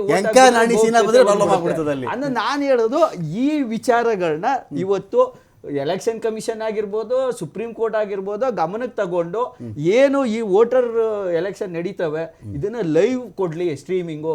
ಅವಾಗ ಜನಕ್ಕೆ ಒಂದು ಉತ್ಸಾಹ ಬರುತ್ತೆ, ನೋಡಪ್ಪ ಅಷ್ಟು ಜನ ಹೋಗಿದ್ದಾರೆ, ನಾನು ಹೋಗಿ ವೋಟ್ ಹಾಕೋಣ. ಪಾಯಿಂಟ್ ಅನುಮಾನ ಯಾವಾಗ ಬರುತ್ತೆ ಗೊತ್ತಾ, ನೀವು ಅದನ್ನ ಎಷ್ಟು ಮುಚ್ಚಿಡಕ್ಕೆ ಹೋಗ್ತೀರೋ ಅದ್ರ ಬಗ್ಗೆ ಅಷ್ಟು ಕುತೂಹಲ ಜಾಸ್ತಿ ಮತ್ತು ಅನುಮಾನ ಜಾಸ್ತಿ ಅಂತ. ಆಯ್ತಪ್ಪ ವೋಟ್ ಹಾಕಿದ್ರಿ, ಇಲ್ಲಿ ಬೂತಲ್ಲಿ ವೋಟ್ ಹಾಕಿದ್ರು, ಒಂದು 5 ಕ್ಯಾಂಡಿಡೇಟ್ ಕಡೆಯವರು, ಒಬ್ಬರು ಇಬ್ಬರು 3 ಜನನೋ, ಬನ್ರಪ್ಪ ನೀವು ಇದನ್ನು ವ್ಯಾನೆ ತುಂಬ್ತಾ ಇದ್ದೀವಿ, ಬನ್ರಪ್ಪ ಈ ರೂಮಲ್ಲಿ ಇಟ್ಟಿದ್ದೀವಿ, ಇಲ್ಲಿದೆ CCTV ಫುಟೇಜು ತೊಗೊಳ್ಳಿ, ಇದ್ರದ್ದು ID, ಈ ಫುಟೇಜ್ ನಿಮಗೆ ಲಭ್ಯತೆ, ನಿಮ್ಗೆ ಅನುಮಾನ ಇದ್ದರೆ ಫುಟೇಜ್ ಚೆಕ್ ಮಾಡಿ, ಯಾವ ಬೇಕಾದ್ರೆ ಚೆಕ್ ಮಾಡ್ಬೋದು. ಮನೆ CCTV ಹಂಗೆ ಥರ ನೀವು ಚೆಕ್ ಮಾಡ್ಬೋದು. ಇದನ್ನು ಇಷ್ಟು ಸಿಂಪಲ್ ಆಗಿರೋದನ್ನ ಇಲ್ಲಿ EVM ಬದಲಿಗೆ ಮತಪತ್ರ ಎನ್ನುವುದು ಒಂದು ಡ್ಯಾಮೇಜ್ ಕಂಟ್ರೋಲಾ ಅಥವಾ ಅಲ್ಟಿಮೇಟ್ ಸೊಲ್ಯೂಷನ್ ಅಂತ ನನ್ನ ಕ್ವಶನ್. ಅಲ್ಲ, ಈಗ ಮತಪತ್ರ ತರೋದು ಅಲ್ಟಿಮೇಟ್ ಸೊಲ್ಯೂಷನ್ ಹೌದು. ಓಕೆ, ಇದು ಡ್ಯಾಮೇಜ್ ಕಂಟ್ರೋಲ್ ಆಗಲ್ಲ. ಮತಪತ್ರ ತರಬೇಕು. ಯಾಕಂದ್ರೆ ಇವತ್ತು ಯಾವ್ಯಾವ್ದು ದೊಡ್ಡ ಬಲಿಷ್ಠ ರಾಷ್ಟ್ರಗಳಿದ್ದಾವೆ, ಡೆವಲಪ್ಡ್ ಕಂಟ್ರಿಗಳಿದೆ, ಅವೆಲ್ಲ ಮತಪತ್ರದ ಮುಖಾಂತರನೇ ಹೋಗ್ತಾ ಇದೆ. ಜರ್ಮನಿ ಆಗಿರ್ಬೋದು. ನೀವು ಒಪ್ಕೋತಾ ಇದ್ದೀರಿ ಮತಪತ್ರದಿಂದ ಯಾವುದೇ ಕಾರಣಕ್ಕೂ ಚುನಾವಣಾ ಅಕ್ರಮ ಮಾಡಕ್ ಸಾಧ್ಯ ಇಲ್ಲ? ಹೌದು, ಅಕ್ರಮ ಹೇಳ್ತೀನಿ, ಅಕ್ರಮಗಳಿಂದ ಸಾಧ್ಯವೇ ಇಲ್ಲ. ಮತಪತ್ರಗಳಿಂದ ಅಕ್ರಮ ಮಾಡೋದಕ್ಕೆ ಸಾಕಷ್ಟು ವಿಧಾನಗಳಿದೆ. ಎರಡು ನೀವೇ ಇದು ಒಂದು ತಡೆ. ಅಲ್ಟಿಮೇಟ್ ಸೊಲ್ಯೂಷನ್ ಅಂದ್ರೆ ನೀವು ತಡೆ ಅಂತೀರಿ, ಇಲ್ಲಿ ಬಂದ್ಬಿಟ್ಟು ಹೇಳ್ತಾ ಇರೋದು ಯಾವ್ದು ಒಂದಕ್ಕೆ ಸ್ಟಿಕ್ಕರ್ ಆಲ್ರೆಡಿ ಹೇಳಿದ್ನಲ್ಲ ಸರ್, ಈಗ ಮಲ್ಟಿಪಲ್ ವೋಟಿಂಗ್ ಮಾಡೋರನ್ನು ನಾವು ಒಂದು ಆಧಾರ್ ಮತಪತ್ರ ಸೊಲ್ಯೂಷನ್ ಆಗ್ಬಿಡುತ್ತೆ. ಅಲ್ಲದೆ ದಿನೇಶ್ 15 ಬೂತಲ್ಲಿ ಹೆಸರಿತ್ತು, ಮತಪತ್ರ ಸೊಲ್ಯೂಷನ್ ಆಗ್ಬಿಡ್ತದೆ. ದಿನೇಶ್ ಹೆಸರು 15 ಜನ ವೋಟ್ ಹಾಕಿರ್ತಾರೆ ಅಲ್ಲಿ. ಸರ್ ನಾನು ಅದನ್ನೇ ಹೇಳ್ತಾ ಇರೋದು. ಈಗ ಆಧಾರ್ ಕಾರ್ಡ್ ಲಿಂಕ್ ಮಾಡಿ ತಮ್ ಪ್ರಿಂಟ್ ತಗೊಳ್ಳಿ. ಇವತ್ತು ಫಾರ್ ಎಕ್ಸಾಂಪಲ್ 5,000 ಆಧಾರ್ ಕಾರ್ಡ್ ಬೀದಿ ಮೋರಿಲ್ 15,000 ಆಧಾರ್ ಕಾರ್ಡ್ ಸಿಗ್ತಾವ್ರಿ ದೇಶದಲ್ಲಿ. ಆಧಾರ್ ಕಾರ್ಡ್ ಗಳಲ್ಲ, ಇವತ್ತು ಒಬ್ಬ ನೀವ್ ಹೇಳಿದ ಆಧಾರ್ ಕಾರ್ಡ್ ಮಾಡ್ಕೊಡ್ತಾರೆ. ಇವತ್ತು ಒಂದು ಟೆಲಿಫೋನ್ ಕನೆಕ್ಷನ್ ಗೆ ಸರ್, ಇವತ್ತು ನೀವು ಒಂದು ಸಿಮ್ ಕಾರ್ಡ್ ತಗೋಬೇಕು, ಬೋಗಸ್ ಅಲ್ಟಿಮೇಟ್ ಸೊಲ್ಯೂಷನ್. ಚುನಾವಣಾ ಆಯೋಗ ತಲೆ ಮೇಲೆ ಏನೋ ಒಂದಷ್ಟು ದೊಡ್ಡ ಚಪಡಿ ಹೇಳಕ್ಕೆ ಹೋಗಿದ್ದಾರೆ, ಒಂದು ಕಲ್ಲು ಎಸಿತಾ ಇದ್ದಾರೆ, ಒಂದು ಆರೋಪ ಮಾಡ್ತಾ ಇದ್ದಾರೆ ಅಂತ ಬಂದಾಗ ಇಮ್ಮಿಡಿಯೇಟ್ ಆಗಿ ಚುನಾವಣಾ ಕಂಡುಕೊಂಡಿರ್ತಕ್ಕಂತಹ ಒಂದು ಸಣ್ಣ ಸೊಲ್ಯೂಷನ್, ಬೀಸೋ ದೊಡ್ಡ ತಪ್ಪಿಸ್ಕೊಂಡ 1000 ವರ್ಷ ಆಯಿಸು ಅಂತಾರಲ್ಲ, ಅದರ ರೂಪವಾಗಿ ಮತಪತ್ರ ಬಂದಿದೆಯಾ ಇಲ್ಲಿ? ಅಲ್ಲ, ಚುನಾವಣಾ ಆಯೋಗ ಇದು ಕೊಟ್ಟಿರತಕ್ಕಂಥದ್ದಲ್ಲ, ರಾಜ್ಯ ಸರ್ಕಾರ ಕರ್ನಾಟಕದ ರಾಜ್ಯ ಚುನಾವಣಾ ಆಯೋಗ ಮಾಡಿರ್ತಕ್ಕಂಥದ್ದು. ನಿಮ್ಮ ಪ್ರಕಾರ ಅಲ್ಟಿಮೇಟ್ ಸೊಲ್ಯೂಷನ್ ಇದು ಮತಪತ್ರ? ಆಬ್ವಿಯಸ್ ಆಗಿ. ಯಾಕೆ ಅಂತ ಅಂದ್ರೆ ಈಗ ಬೂತ್ ಕ್ಯಾಪ್ಚರ್ ಸಾಧ್ಯನೇ ಇಲ್ಲ. ಇನ್ ಕೇಸ್ ಸಾಧ್ಯ ಆದ್ರೂ, ಯಾಕಂದ್ರೆ ನೀವ್ ಹೇಳಿದ್ರಲ್ಲ ನೀವು, ಸೊ ಒಂದು ಸರಿಯ ಬೂತ್ ಹೋಯ್ತು ಅಂತ ಹೇಳಿದ್ರೆ ಸ್ಟ್ರಾಂಗ್ ರೂಮ್ ಅಲ್ಲಿ ಇಲ್ಲಿ ಮತಪತ್ರಗಳೆಲ್ಲ ಹಾಕಿರುವಂತ ಬಾಕ್ಸ್ ಬಿಟ್ಬಿಟ್ಟು ಒಂದೊಂದು ಬೂತ್ ಅಲ್ಲಿ ಎಷ್ಟು ವೋಟ್ ಆಗಿದೆ ಹೆಂಗ್ ಬರಕ್ ಸಾಧ್ಯ? ಅಲ್ಲ, ಹೆಂಗೆ ಸಾಧ್ಯ? ಒಂದು ಸರಿ ಫಿಲ್ ಮಾಡಿದ್ಮೇಲೆ ಅಲ್ಲಿರ್ತಕ್ಕಂಥ CC ಕ್ಯಾಮ್ರಾ ಪಬ್ಲಿಕ್ ಡೊಮೈನ್ ಅಲ್ಲಿ ಸಿಗುತ್ತೆ ನಿಮ್ಗೆ. ಇಲ್ಲಿ ಎಲ್ಲೆಲ್ಲಿ ಏನು ಒಂದು ಸ್ಟ್ರಾಂಗ್ ರೂಮ್ ಅಲ್ಲಿ ಒಳಗಡೆ ಎಂಟರ್ ಒಂದ್ಸರಿ ಲಾಕ್ ಮಾಡಿ ಹೊರಗಡೆ ಮತಪತ್ರ ಬಂದ್ರೆ ಏನು ಮತಪತ್ರ ಬಂದ್ರೆ 90%, 95% ಕರಪ್ಷನ್ ಕಮ್ಮಿ ಆಗ್ತದೆ. ಎಲೆಕ್ಷನ್ ಕರಪ್ಷನ್ ಇದೆಯಲ್ಲ, ಆ ಎಲೆಕ್ಷನ್ ಕರಪ್ಷನ್ ಕಮ್ಮಿ ಆಗ್ತದೆ. ಏನೀಗ ಭ್ರಷ್ಟಾಚಾರದ ವಿರುದ್ಧ ಎಲೆಕ್ಷನ್ ಕಮಿಷನ್ ವಿರುದ್ಧ ನಾವೇನು ಇದನ್ನ ಮಾಡ್ತಾ ಇದೀವಿ, ಸೊ ಅದು 90% ಕಮ್ಮಿ, 90-95% ಕಮ್ಮಿ ಆಗ್ತದೆ. ಅಕ್ರಮ ಹೇಳಿದಿರಿ ಎಲೆಕ್ಷನ್ ಕಮಿಷನ್ ಮೇಲೆ, ಭ್ರಷ್ಟಾಚಾರ ನೀವು ಹೇಳಿಲ್ಲ, ಆರೋಪ ಮತ್ ಬೇರೆ ಅಲ್ಲ. ಭ್ರಷ್ಟಾಚಾರನೇ ಬೇರೆ, ಚುನಾವಣಾ ಅಕ್ರಮ ಅದು ಬೇರೆ. ನಾನು ಹೇಳ್ತಾ ಇರ್ತಕ್ಕಂಥದ್ದು ಎಲೆಕ್ಟ್ರಲ್ ಬಾಂಡ್ಸ್, ಅದು ನಾನು ಬರ್ತಾ ಇಲ್ಲ. ನಾನು ಏನು ಚುನಾವಣಾ ಆಯೋಗ ಇವತ್ತು ಚುನಾವಣಾ ವ್ಯವಸ್ಥೆಯಲ್ಲಿ ಇರ್ತಕ್ಕಂಥ ಲೋಪದೋಷಗಳಿದೆಯಲ್ಲ, ಅದು ಒಂದು 95% ಕಮ್ಮಿ ಆಗ್ತದೆ. ಬಿಹಾರದ ಬಗ್ಗೆ ಮಾತಾಡಿದ್ರಿ, ರಾಹುಲ್ ಗಾಂಧಿ ಬಿಹಾರ ಚುನಾವಣೆ ಆಯ್ತು, ರಿಸಲ್ಟ್ ಬಂತು, ರಾಹುಲ್ ಗಾಂಧಿ ಏನು ಮಾತಾಡಲಿಲ್ಲ. ಈಗ ಈ ಕಡೆ ಮಹಾರಾಷ್ಟ್ರದ್ದು ಪಾಲಿಕೆ ಚುನಾವಣೆ ಇಲ್ಲ, ಬಂತು. ಇನ್ನೊಂದು ಕೇಳಿಸ್ಕೊಳ್ಳಿ, ಕೇಳಿಸ್ಕೊಳ್ಳಿ. ಆಯ್ತು. ಅದ್ರದ್ದು ಮುಗೀತು ರಿಸಲ್ಟ್, ಅದ್ರ ಬಗ್ಗೆ ಏನು ಮಾತಾಡಲ್ಲ. ಇನ್ ನೆಕ್ಸ್ಟ್ ರಾಹುಲ್ ಗಾಂಧಿ ಇನ್ಯಾವಾಗ BBMP ಎಲೆಕ್ಷನ್ ಅಲ್ಲಿ ಜಯನಗರದಲ್ಲಿ ರಾಜಾಜಿನಗರದಲ್ಲಿ ಓಡಾಡ್ತಾರೆ. ಅಲ್ಲ, ರಾಹುಲ್ ಗಾಂಧಿ. ಕೇಳಿಸ್ಕೊಳ್ಳಿ ರಾಹುಲ್ ಹಾ, ಗಾಂಧಿ ಮತ್ತೆ? ಒಂದ್ ನಿಮಿಷ, ಎರಡು ವಿಚಾರ, ಎರಡು ಅಲ್ಲ, ಒಂದ್ ನಿಮಿಷ ಕೊಡಿ, ನೋಡ್ಕೊಳ್ಳೋಣ. ಒಂದ್ ನಿಮಿಷ ಕೊಡಿ, ನಾನು ಎರಡು ವಿಚಾರ ಹೇಳ್ತೀನಿ. ಹೋರಾಟ ಅಂತ ಅಲ್ಲ, ನಂಗೆ ಎರಡು ಅಲ್ವಾ? ವಿಚಾರ, ಒಂದ್ ನಿಮಿಷ. ಬಿಜೆಪಿ ಅವರು ಒಂದು ಹೊಸದಾಗಿ ಒಂದು ಟ್ರೆಂಡ್ ಶುರು ಮಾಡವ್ರೆ. ಏನು ಅಂತ ಅಂದ್ರೆ, ನಾವು ಇದು ತ್ರಿವೆಂಡ್ರಮ್ ಅಲ್ಲಿ ನಾವು ಬಿಜೆಪಿ ಫಸ್ಟ್ ಟೈಮ್ ಬೆದ್ಬಿಟ್ಟಿದೀವಿ ಅಂತೇಳಿ ಇಡೀ ತಮಿಳ್ನಾಡು ಕೇರಳದಲ್ಲಿ ಏನು ಗುಡ್ಸಿ ಗುಂಡಾತ್ರ ಮಾಡಿದ್ದಾರೆ. ಅದ್ರ ಬಗ್ಗೆ ಅವ್ರಿಗೆ ಬೇಜಾರಿಲ್ಲ. ಕೇವಲ ಒಂದೇ ಒಂದು ಗೆದ್ದಿರೋದ್ರ ಬಗ್ಗೆ ಅವರು ಹೆಮ್ಮೆ ಇದೆ. ಅವ್ರು ಯಾಕೆ ಅಂತಂದ್ರೆ ಯಾವಾಗಲೂ ಪುರಸಭೆನೂ ಅವ್ರು 24/7 ಅಲ್ಲ, ಪುರಸಭೆ ಅಲ್ಲ, ಒಂದ್ ನಿಮಿಷ ಕೇಳಿಸ್ಕೊಳ್ಳಿ. ಗೆದ್ವಲ್ಲ ಇಲ್ಲಿ ನಡೆದಿರ್ತಕ್ಕಂಥ ಕರ್ನಾಟಕದಲ್ಲಿ. ಐದು ಪುರಸಭೆಗಳಲ್ಲಿ ಬಿಜೆಪಿನೇ ಇದ್ದಿದ್ದು, ನಾವೆಲ್ಲ ಇದ್ದಿದ್ದು, ಬಿಜೆಪಿನೇ ಇದ್ದಿದ್ರು. ಆದ್ರೂ ಇಲ್ಲ, ಗೆದ್ರು. ಬಜ್ಪೇಯಿಯಲ್ಲಿ ಒಂದ್ ನಿಮಿಷ SDPI ಕೇಳಿಸ್ಕೊಳ್ಳಿ. ಇತ್ತು. ಇವರ ಬಿಟ್ಟಕ್ಕೆ ನಮ್ದು ಕಾಂಗ್ರೆಸ್ ಪಕ್ಷ ಇರಲಿಲ್ಲ. ಇದ್ದಂಥದ್ದು ಒಂದ್ ನಿಮಿಷ ನಾವು brother, ಗೆದ್ದಿದ್ದು. ಒಂದ್ ನಿಮಿಷ ಹೌದು. ಒಂದ್ ನಿಮಿಷ. ಆ ಬಿಜೆಪಿಯವರ ವಕ್ತಾರರು ಬಿಡಿ ಅದು. ಸೊ ಈ ಬಿಜೆಪಿಯವರು ಏನು ಈ 5 ಏನ್ ಗೆದ್ದಿದ್ದಾರೆ, ಬಿಜೆಪಿಯವರು ಗೆದ್ದಿದ್ದಾರೆ, 5 ಗೆದ್ದಿದ್ದಾರೆ. ಅದನ್ನ ನಾವು 5 ಎಲೆಕ್ಷನ್ ಅಲ್ಲ, 3 ಲೋಕಲ್ ಇದನ್ನ ಗೆದ್ವಲ್ಲ ನಾವು, ಅಸೆಂಬ್ಲಿಯನ್ನ. ಬಿಜೆಪಿ ಇದ್ದಂತ 3 ಜಿಲ್ಲೆಗಳಲ್ಲಿ ಬಿಜೆಪಿ ಮುಕ್ತ ಜಿಲ್ಲೆಯನ್ನು ಮಾಡಿದೀವಿ ನಾವು. ಬಳ್ಳಾರಿ ಇರ್ಬೋದು, ಇದರಲ್ಲಿ ರಾಮನಗರ ಇರ್ಬೋದು, ಅದು ಮತ್ತೆ EVM ಅಲ್ಲೇ ಹಾವೇರಿ ನಡೆದಿದ್ದಲ್ವಾ? ಈ 3 ಜಿಲ್ಲೆನಲ್ಲಿ ಬಿಜೆಪಿ ಶಾಸಕರನ್ನ ಸೋಲ್ಸಿದ್ದೇವೆ. ಅವ್ರು 5 ಗೆದ್ದಿದ್ದಾರೋ 2 ಗೆದ್ದಿದ್ದಾರೋ ಇಡೀ ದೇಶಕ್ಕೆ ಕೇಳಿಸುವಂತೆ ಜೋರಾಗಿ ಹೇಳಿ ಅದು ಜೋರಾಗಿ ಬರುವಂತೆ ನೋಡ್ಕೋತಾರೆ. ನೀವು 3 ಜಿಲ್ಲೆ ಗೆದ್ದವರು ಈ ತರ ಮೂಗರ ತರ ಇದ್ರೆ ಅದಕ್ಕೆ ಅವ್ರು ನೋಡೇ ಮಾಡ್ತೀರಾ ನೀವು? ಒಳ್ಳೆ ಕಥೆ ಆಯ್ತಲ್ಲ? ಅವ್ರ failure ಅದು. ಒಂದ್ ನಿಮಿಷ, It is their failure. ಬೇಜಾರ್ ಮಾಡ್ಕೊಂಡು ಡ್ರಮ್ ಬಾರಿಸಬೇಡಿ ಅಂತಲ್ಲ. ಆ ಡ್ರಮ್ ಬಾರಿಸುವಂತ ವ್ಯವಸ್ಥೆ ಏನ್ ನಾವು ಮಾತಾಡ್ತಾ ಇದೀವಲ್ಲ, ಕೆಲವು ವ್ಯವಸ್ಥೆಗಳು ಈಗೇನು ಗೋಧಿ ಮೀಡಿಯಾಗಳು ಅಂತ ಹೇಳ್ತೀವಲ್ಲ, ಅದನ್ನ ಸ್ಟಾಪ್ ಮಾಡಿದ್ದಾರೆ. ಇನ್ನೊಂದು ಮೊನ್ನೆ ಮಹಾರಾಷ್ಟ್ರದ ವಿಚಾರವಾಗಿ ಆಯ್ತು. ನಿಮ್ಮ ಮೊಬೈಲ್ ಯಾವ ಮೀಡಿಯಾ ರೀ? ಅಲ್ಲ, ಹೇಳ್ತೀನಿ ಮೊಬೈಲ್ ಕೇಳಿ. ಬರ್ದಾಕಿದೆ. ಅದೆಲ್ಲ ಬರ್ದಾಗಿದೆ. ಅದನ್ನು ಕೂಡ ಕಂಟ್ರೋಲ್ ಮಾಡಿ ಫೇಸ್ಬುಕ್ ಮತ್ತೆ ಟ್ವಿಟರ್ ಕಂಟ್ರೋಲ್ ಮಾಡ್ತಿದ್ರು. ಅದು ಗಲಾಟೆ ಮಾಡಿದ್ಮೇಲೆ ಈಗ ಸ್ವಲ್ಪ ಕಮ್ಮಿ ಆಗಿದೆ. ಈಗ ಮಹಾರಾಷ್ಟ್ರದ ವಿಚಾರ ಹೇಳ್ತೀನಿ. ಮಹಾರಾಷ್ಟ್ರದಲ್ಲಿ ಏನು ಇಡೀ ಪ್ರಪಂಚದಲ್ಲಿ ಹೈಯೆಸ್ಟ್ ಗೆದ್ಬಿಟ್ಟಿದೀವಿ ಅಂತ ಹೇಳಿ, ಗೆದ್ದಿರೋದು 89, ಫುಲ್ ಮೆಜಾರಿಟಿನೂ ಬಂದಿಲ್ಲ. ಫುಲ್ ಮೆಜಾರಿಟಿ ಎಷ್ಟು? 117 ಗೆಲ್ಬೇಕಾಗಿತ್ತು. 117 ಗೆಲ್ಲೋದಕ್ಕೆ ಅವ್ರು ಗೆದ್ದಿರ್ತಕ್ಕಂಥ 89. Last time 87 ಗೆದ್ದಿದ್ರು. ಲಾಸ್ಟ್ ಟೈಮ್ 29 ಗೆದ್ದಿದ್ವಿ, ಈ ಸರಿ 24 ಗೆದ್ದಿದ್ವಿ. ಶಿವಸೇನೆಯವರು ಅಷ್ಟೆಲ್ಲ ಡಿವೈಡ್ ಆದ್ರೂ ಕೂಡ ಶಿವಸೇನೆ ಅಲ್ಲ, ಉದ್ಧವ್ ಠಾಕ್ರೆ ಬಿಡಿ ಅದನ್ನ. ಉದ್ಧವ್ ಠಾಕ್ರೆ ಬಣ ಈಗ್ಲೂ 65 ಗೆದ್ದಿದೆ. ಸೊ ಬಿಜೆಪಿ 62 ಗೆದ್ದಿದೆ, ಸರಿ 82 ಗೆದ್ದಿರೋದನ್ನ 89 ಗೆದ್ದಿರೋದಕ್ಕೆ ಅದನ್ನು ಅದು ಮುಖ್ಯಮಂತ್ರಿ ಇದ್ರೂ ಕೂಡ ಗೆದ್ದಿರೋದನ್ನ ಗೆದ್ದಿದೀವಿ ಅಂತ ಹೇಳಿ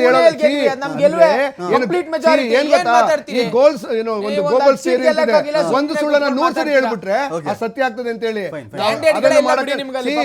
ಸುಳ್ಳು ಜಾಸ್ತಿ ದಿನ ಉಳಿಯಲ್ಲ.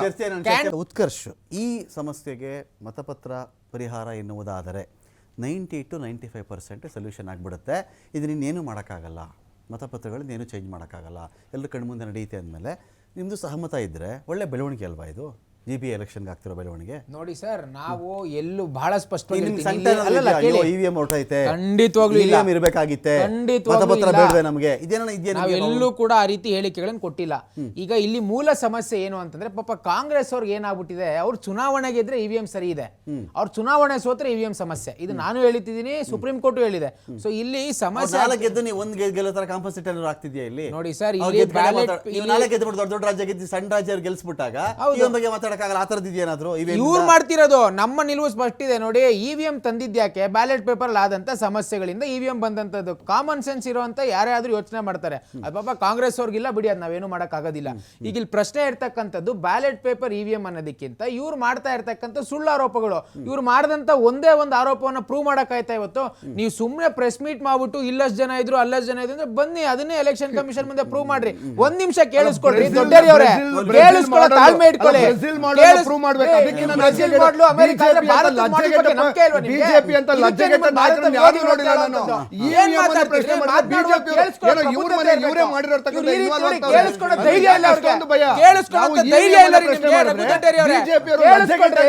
ಮುಂದೆ ಏನ್ ಸಂಬಂಧ? ಎಲೆಕ್ಷನ್ ಕಮಿಷನ್ ಮಾಡ್ತಾ ಇದ್ದಾರೆ. ನಾವಲ್ಲ, ನಾವು ಎಲೆಕ್ಷನ್ ಕಮಿಷನ್ ಪ್ರಶ್ನೆ ಮಾಡಿದ್ರೆ ಬಿಜೆಪಿ ನೀವು ಒಂದು ಪಕ್ಷ ಎಲೆಕ್ಷನ್ ಕಮಿಷನ್ ತರ ಪ್ರಶ್ನೆ ಮಾಡ್ತಾ ಇದ್ರೆ ನೋಡಿ BJP ಮಾತಾಡೋದು ಬರ್ತಾರೆ. interrupt ಮಾಡಿದ್ರೆ ಚರ್ಚೆ ಆಗೋದಿಲ್ಲ ಸರ್. ಸ್ವಲ್ಪ ಪ್ರಬುದ್ಧತೆ ಇರಬೇಕು. ಕಾಂಗ್ರೆಸ್ ವಕ್ತಾರರಿಗೆ ಅದು ಇಲ್ಲ ಬಿಡಿ. ಸುಮ್ಮನೆ ಬಂದು ಸುಳ್ಳು ಮಾಹಿತಿ ಕೇಳಿಸ್ಕೊಳ್ಳಿ. ಎಲೆಕ್ಷನ್ ಕಮಿಷನ್ ಪ್ರಶ್ನೆ ಮಾಡಿದ್ರೆ ಸುಳ್ಳು ಮಾಹಿತಿ ಕೊಡೋದು ಸುಪ್ರೀಂ ಕೋರ್ಟ್ ಬಿಜೆಪಿ ಏಜೆಂಟ್ ಅಂತ ಹೇಳ್ತಾ ಇದ್ದೀರಾ.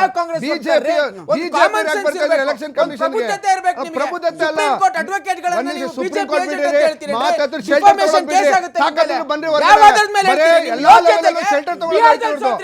ಬಿಹಾರ ಒಂದ್ ನಿಮಿಷ, ಚುನಾವಣಾ ಆಯೋಗಕ್ಕೆ ಮಚ್ಚಿಮಾರಿ ಹಾಕಿದ್ದಾರೆ.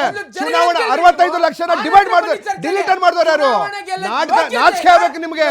ಓಕೆ, ನಾಚಿಕೆ ಆಗ್ಬೇಕು ನಿಮ್ಗೆ. ಚುನಾವಣೆಯನ್ನ ತಾಕತ್ತಿದ್ರೆ ಚುನಾವಣೆ ಟ್ರಾನ್ಸ್ಪರೆಂಟ್ ಆಗಿ ಮಾಡ್ರಿ. ಒಂದ್ ನಿಮಿಷ ಗುಣಗಳ ಬಗ್ಗೆ ಆಮೇಲೆ ಮಾತಾಡೋಣ. ನೀವು ಫಸ್ಟ್ ಕಳ್ಳತನ ನಿಲ್ಸಿ, ಬಿಜೆಪಿ ಕಳ್ಳತನ ನಿಲ್ಸಿ. ಮಹಾರಾಷ್ಟ್ರದಲ್ಲಿ ಒಂದೇ ಆಯ್ತು ರೀ, ಮೂರ್ ಜನ ಒಬ್ಬನೇ ವ್ಯಕ್ತಿ 3 ಕಡೆ ಹೆಂಗ್ ಓಟ್ ಹಾಕಕ್ ಸಾಧ್ಯ?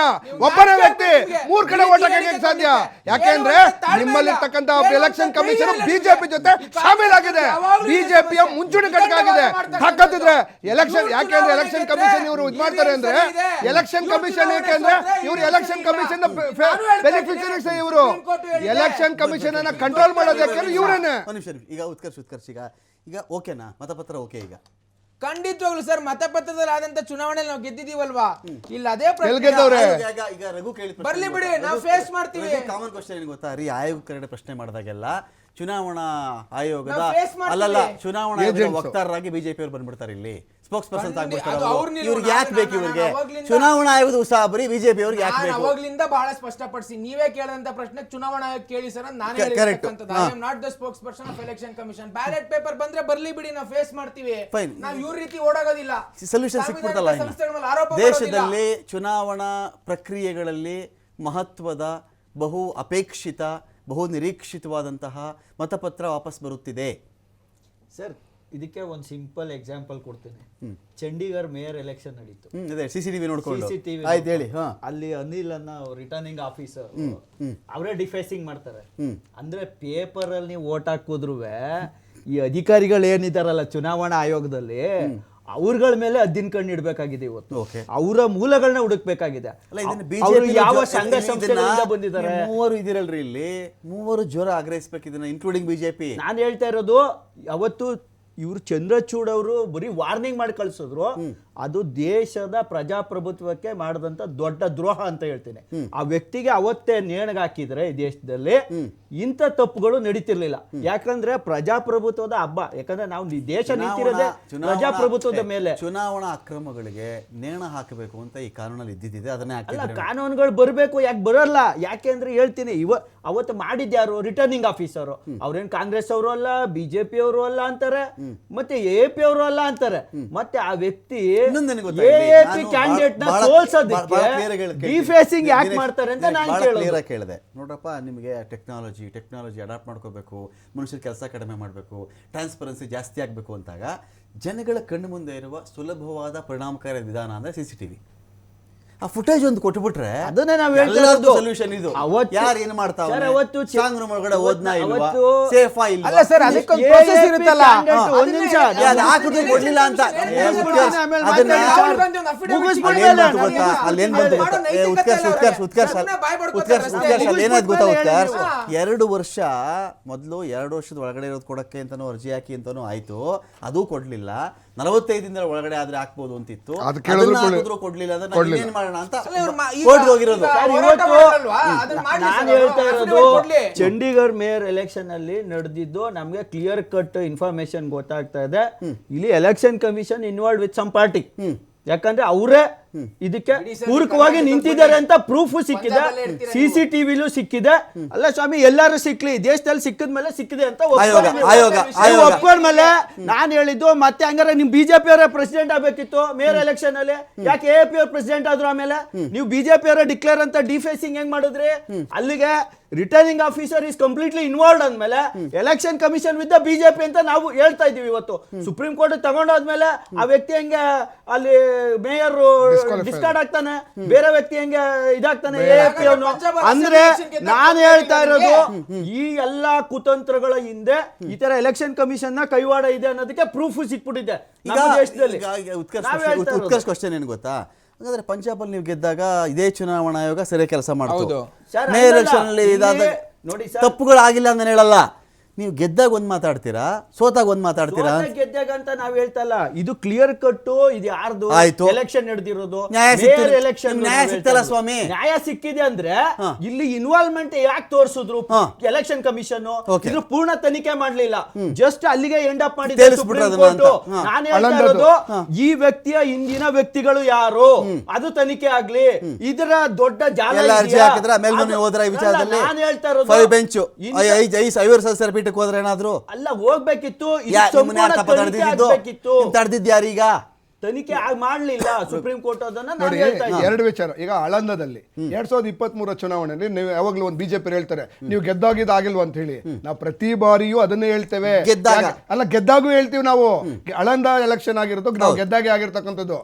ಆಳಂದದಲ್ಲಿ ಪ್ರೂವ್ ಆಗಿದೆ ಪ್ರತಿ ಏನು ಡಿಲೀಷನ್ಗೆ ಇಷ್ಟು ಅಮೌಂಟ್ ಅಂತ ಹೇಳಿ. ಯಾರಾದ್ರೂ 4 ಗಂಟೆಗೆ ವೋಟ್ಗಳನ್ನ ಡಿಲೀಟ್ ಮಾಡೋ ಸಾಧ್ಯತೆ. ನಾವೇನ್ ಮಾಡಿದ್ವಿ, ಇದೇ ಸುಪ್ರೀಂ ಕೋರ್ಟ್ ಹೋದ್ವಿ. ನಾವು ಸುಪ್ರೀಂ ಕೋರ್ಟ್ ಹೋಗಿ ಎಲೆಕ್ಷನ್ ಕಮಿಷನ್ ಕೇಳಿದ್ವಿ, ಏನೋ ಯಾವ IP ಅಡ್ರೆಸ್ ಇಂದ ಬನ್ನಿ, ಯಾವ IP ಅಡ್ರೆಸ್ ಇಂದ ಡಿಲೀಟ್ ಆಗಿದೆ ಕೇಳಿದ್ವಿ. ಮಹಾರಾಷ್ಟ್ರ ತೋರಿಸ್ತಾ ಇದ್ದು, ಬೇರೆ ಬೇರೆ ಗುಜರಾತ್ ಎಲ್ಲ ತೋರಿಸ್ತಾ ಇದ್ದು, ಉತ್ತರ ಪ್ರದೇಶದಲ್ಲ. ಯಾಕೆ ಎಲೆಕ್ಷನ್ ಕಮಿಷನ್ ಕೊಡ್ತಾ ಇಲ್ಲ? ಯಾಕೆ ಬಿಜೆಪಿ ಅವರು ಅದು ಎಲೆಕ್ಷನ್ ಕಮಿಷನ್ ಅನ್ನ ಏಜೆಂಟ್ಗಳಾಗಿ ಅಥವಾ ವಕ್ತಾರರಾಗಿ ಮಾತಾಡ್ತಾರೆ? ಯಾಕಂದ್ರೆ ಪ್ರೂವ್ ಕೇಳಿದೀವಿ ನಾವು, ಸುಪ್ರೀಂ ಕೋರ್ಟ್ಗೆ ಹೋಗಿದ್ದೀವಿ. ಇವ್ರಿಗೂ ಎಲೆಕ್ಷನ್ ಕಮಿಷನ್ ಪ್ರಶ್ನೆ ಮಾಡಿದ್ದೇವೆ ನಾವು, ಕ್ಲಿಯರ್ ಆಗಿ ಹೇಳಿದ್ದೇವೆ. ನೋಡಿ, ಎಲೆಕ್ಷನ್ ನೋಡಿ ಬೇಸ್ಲೆಸ್ ಅಲ್ಲ. ಆಳಂದದಲ್ಲಿ ಪ್ರೂವ್ ಅನ್ನ, ಆಳಂದದಲ್ಲಿ 4 ಗಂಟೆ ರಾತ್ರಿನಲ್ಲಿ 4 ಗಂಟೆ ರಾತ್ರಿನಲ್ಲಿ 4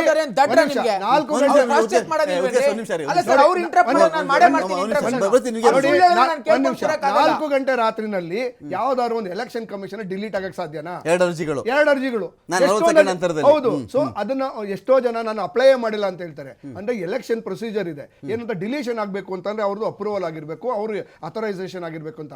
ಅದೇನು ಇಲ್ದಿರ ಡಿಲೀಟ್ ಆಗಿರೋದಕ್ಕೆ ನಾವು ಎವಿಡೆನ್ಸ್ ಕೊಟ್ಟಿದ್ದೀವಿ. ಮತಪತ್ರ ಓಕೆ ಏನ್ರಿ? ಈಗ ಮತಪತ್ರ ಓಕೆ. ಈಗ ವೋಟ್ ಡಿಲೀಷನ್ ಆದ್ರೆ ಮತಪತ್ರಕ್ಕೆ ಅದಕ್ಕೆ ಸಂಬಂಧ ಇದೆಯಾ? ಏನಾಗಲ್ಲ. ಎಲ್ಲಾಗ್ತದೆ ಡಿಲೀಷನ್? ಎಲ್ಲಾಗ್ತದೆ ಇಲ್ಲಿ ಮತಪತ್ರದಲ್ಲಿ ಡಿಲೀಷನ್? ನಿಮ್ಗೆ ಪ್ರಶ್ನೆ ನೋಡಪ್ಪ, ಈಗ ಮತಪತ್ರ ನಾನು ಕೊಟ್ಟಿದ್ದೀನಿ, ರಘು ದೊಡ್ಡರಿ ಹೆಸರು ಡಿಲೀಟ್ ಮಾಡಕ್ ಬಿಡ್ತೀನಿ, ನಾನು ಅರ್ಜಿ ಹಾಕ್ತೀನಿ ಅಂದ್ರೆ ಮತಪತ್ರ ಅಲ್ಟಿಮೇಟ್ ಸೊಲ್ಯೂಷನ್ ಅಂತ ನೀವು ಹೇಳಿದ್ರಿ. ನೋಡಿ, ಇಲ್ಲಿ ಅವಾಯ್ಡ್ ಮಾಡ್ಬೋದು, ಬಲ್ಕ್ ಆಗಿ ಆಗ್ತಕ್ಕಂಥ ತಪ್ಪುಗಳನ್ನ ಅವಾಯ್ಡ್ ಮಾಡ್ಬೋದು. ಏನು ಆಳಂದದಲ್ಲಿ ಬಲ್ಕ್ ಆಗಿ ಡಿಲೀಟ್ ಮಾಡಿದ್ರಲ್ಲ, ಸಣ್ಣ ತಪ್ಪುಗಳು ಓಕೆ, ನಿಮಗೆ 50 ಅನಿಶ ಈ ಇಡೀ ಪ್ರಪಂಚನೇ ಬೆಂಕಿ ಎತ್ಕೊಂಡು ಉರಿಯೋ ಟೈಮಲ್ಲಿ ಅಟ್ಲೀಸ್ಟ್ ಒಂದು ಮನೆ ಪಕ್ಕದಲ್ಲಿ ಉಳಿತೈತೆ, ಮನೆ ಒಂದು ಸುಟ್ಟಾಗ್ತದೆ ಅಂದಾಗ ಪ್ರಪಂಚ ಉಳ್ಕೋತಲ್ಲ ಅದೊಂದು ಮನೆ ಅಂತ ಹೇಳಿ ಕೆಲವು ಸ್ಯಾಕ್ರಿಫೈಸ್ ಮಾಡ್ಬೇಕಾಗ್ತದೆ.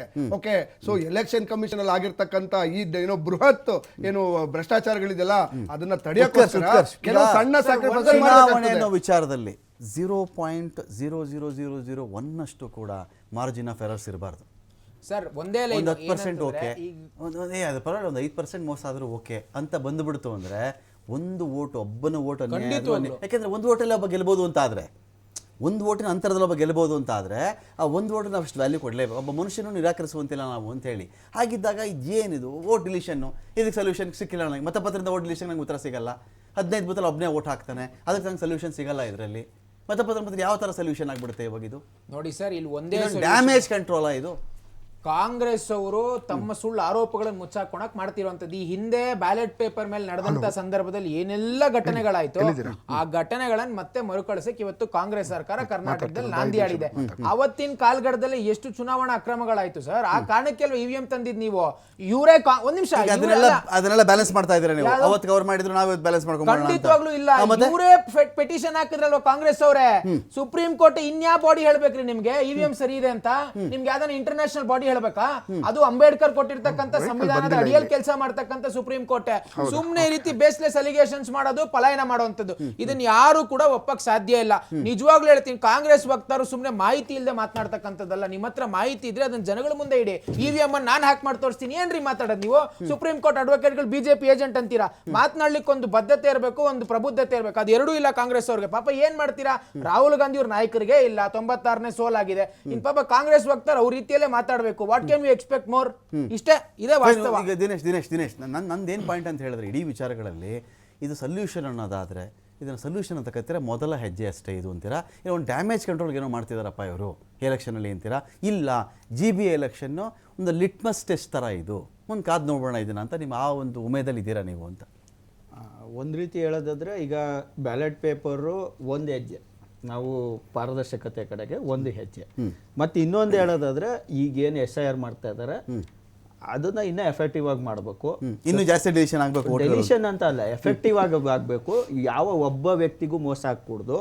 ಮತ್ತೆ ಏನು ಈಗ ನಾವು ಹೇಳಿದ್ವಿ ಉತ್ತರ ಪ್ರದೇಶ 2.5 ಕೋಟಿ $3 ಕೋಟಿ ಡಿಲೀಟ್ ಆಗಿದೆ. ಒಂದು ಎಕ್ಸಾಂಪಲ್ ಕೊಡ್ತೀನಿ. ಒಂದು ನಮ್ಮ 21 ಕೋಟಿ 22 ಕೋಟಿ ಜನಸಂಖ್ಯೆ ಟೆಕ್ನಾಲಜಿ ಬಳಸ್ಕೊಳ್ಳಕ್ಕೆ ಒಂದು ಎಕ್ಸಾಂಪಲ್ ಕೊಡ್ತೀನಿ. ಇವತ್ತು ಒಬ್ಬ ವ್ಯಕ್ತಿ ಒಂದು ನಿಮಿಷ ಸರ್, ಒಂದು ವ್ಯಕ್ತಿ ಒಬ್ಬ ಸಿಮ್ ಕಾರ್ಡ್ ತಗೋಬೇಕು, ಒಂದು ಬ್ಯಾಂಕಲ್ಲಿ ಒಂದು ಅವನು ಅಕೌಂಟನ್ನು ಕ್ರಿಯೇಟ್ ಮಾಡಬೇಕು, ಅಥವಾ ಒಂದು BPL ಕಾರ್ಡ್ ತಗೋಬೇಕು, ಒಂದು ಹೆಲ್ತ್ ಕಾರ್ಡ್ ತಗೋಬೇಕು, ಎಲ್ಲದಕ್ಕೂ ಆಧಾರ್ನ ಕೇಳ್ತಾರೆ. ಅದೇ ರೀತಿ ಇವತ್ತು ಒಂದು ಆಧಾರ್ ತಗೊಂಡಾಗ 10 ಬೆರಳುಗಳನ್ನ ಒಬ್ಬ ಮನುಷ್ಯಂದು ಪ್ರಿಂಟ್ ತಗೊಂಡಿರ್ತಾರೆ.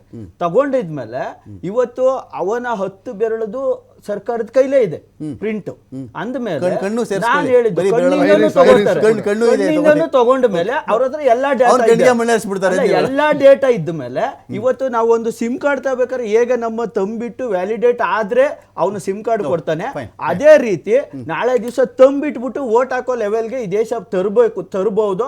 ಅದನ್ನ ತರೋದಕ್ಕೆ ಮನ್ಸು ಮಾಡ್ತಾ ಇಲ್ಲ ಇವತ್ತಿನ BJP ಸರ್ಕಾರ ಆಗ್ಬೋದು, ಎಲೆಕ್ಷನ್ ಕಮಿಷನ್ ಆಗ್ಬೋದು. ಇದನ್ನ ತಂದ್ರಷ್ಟೇ ಪಾರದರ್ಶಕತೆ ಸಿಗುತ್ತೆ ಅಂತ ನಾನು ಹೇಳ್ತೀನಿ. ಥ್ಯಾಂಕ್ ಯು ರಘು ದೊಡ್ಡೇರಿಯವರೇ, ಥ್ಯಾಂಕ್ ಯು ದಿನೇಶ್ ಕೆರಹಳ್ಳಿ ಅವರೇ, ಥ್ಯಾಂಕ್ ಯು ಉತ್ಕರ್ಷ್. ನೋಡೋಣ, ಈ ಬ್ಯಾಲೆಟ್ ಪೇಪರ್ ಮತ್ತೆ GBA ಚುನಾವಣೆಗೆ ಬರ್ತಾ ಇದೆ, ಗ್ರಾಮ ಪಂಚಾಯತ್ ಚುನಾವಣೆ ಕೂಡ ಬರಬಹುದಾಗುತ್ತೆ. ಇದರಿಂದ ಏನಾದರೂ ಚೇಂಜಸ್ ಆಗುತ್ತಾ, ಒಂದು ಡ್ಯಾಮೇಜ್ ಕಂಟ್ರೋಲ್ ಮಾತ್ರ ಆಗ್ತಾ ಇದೆಯಾ ಇದು, ಅಥವಾ ಮೊದಲ ಹೆಜ್ಜೆನ? ವೆಯ್ಟ್ ಮಾಡೋಣ ಅಂತ ಹೇಳ್ತಾ ಡಿಬೇಟ್ ಮುಗಿಸ್ತಾ ಇದ್ದೀನಿ. ನಮಸ್ಕಾರ.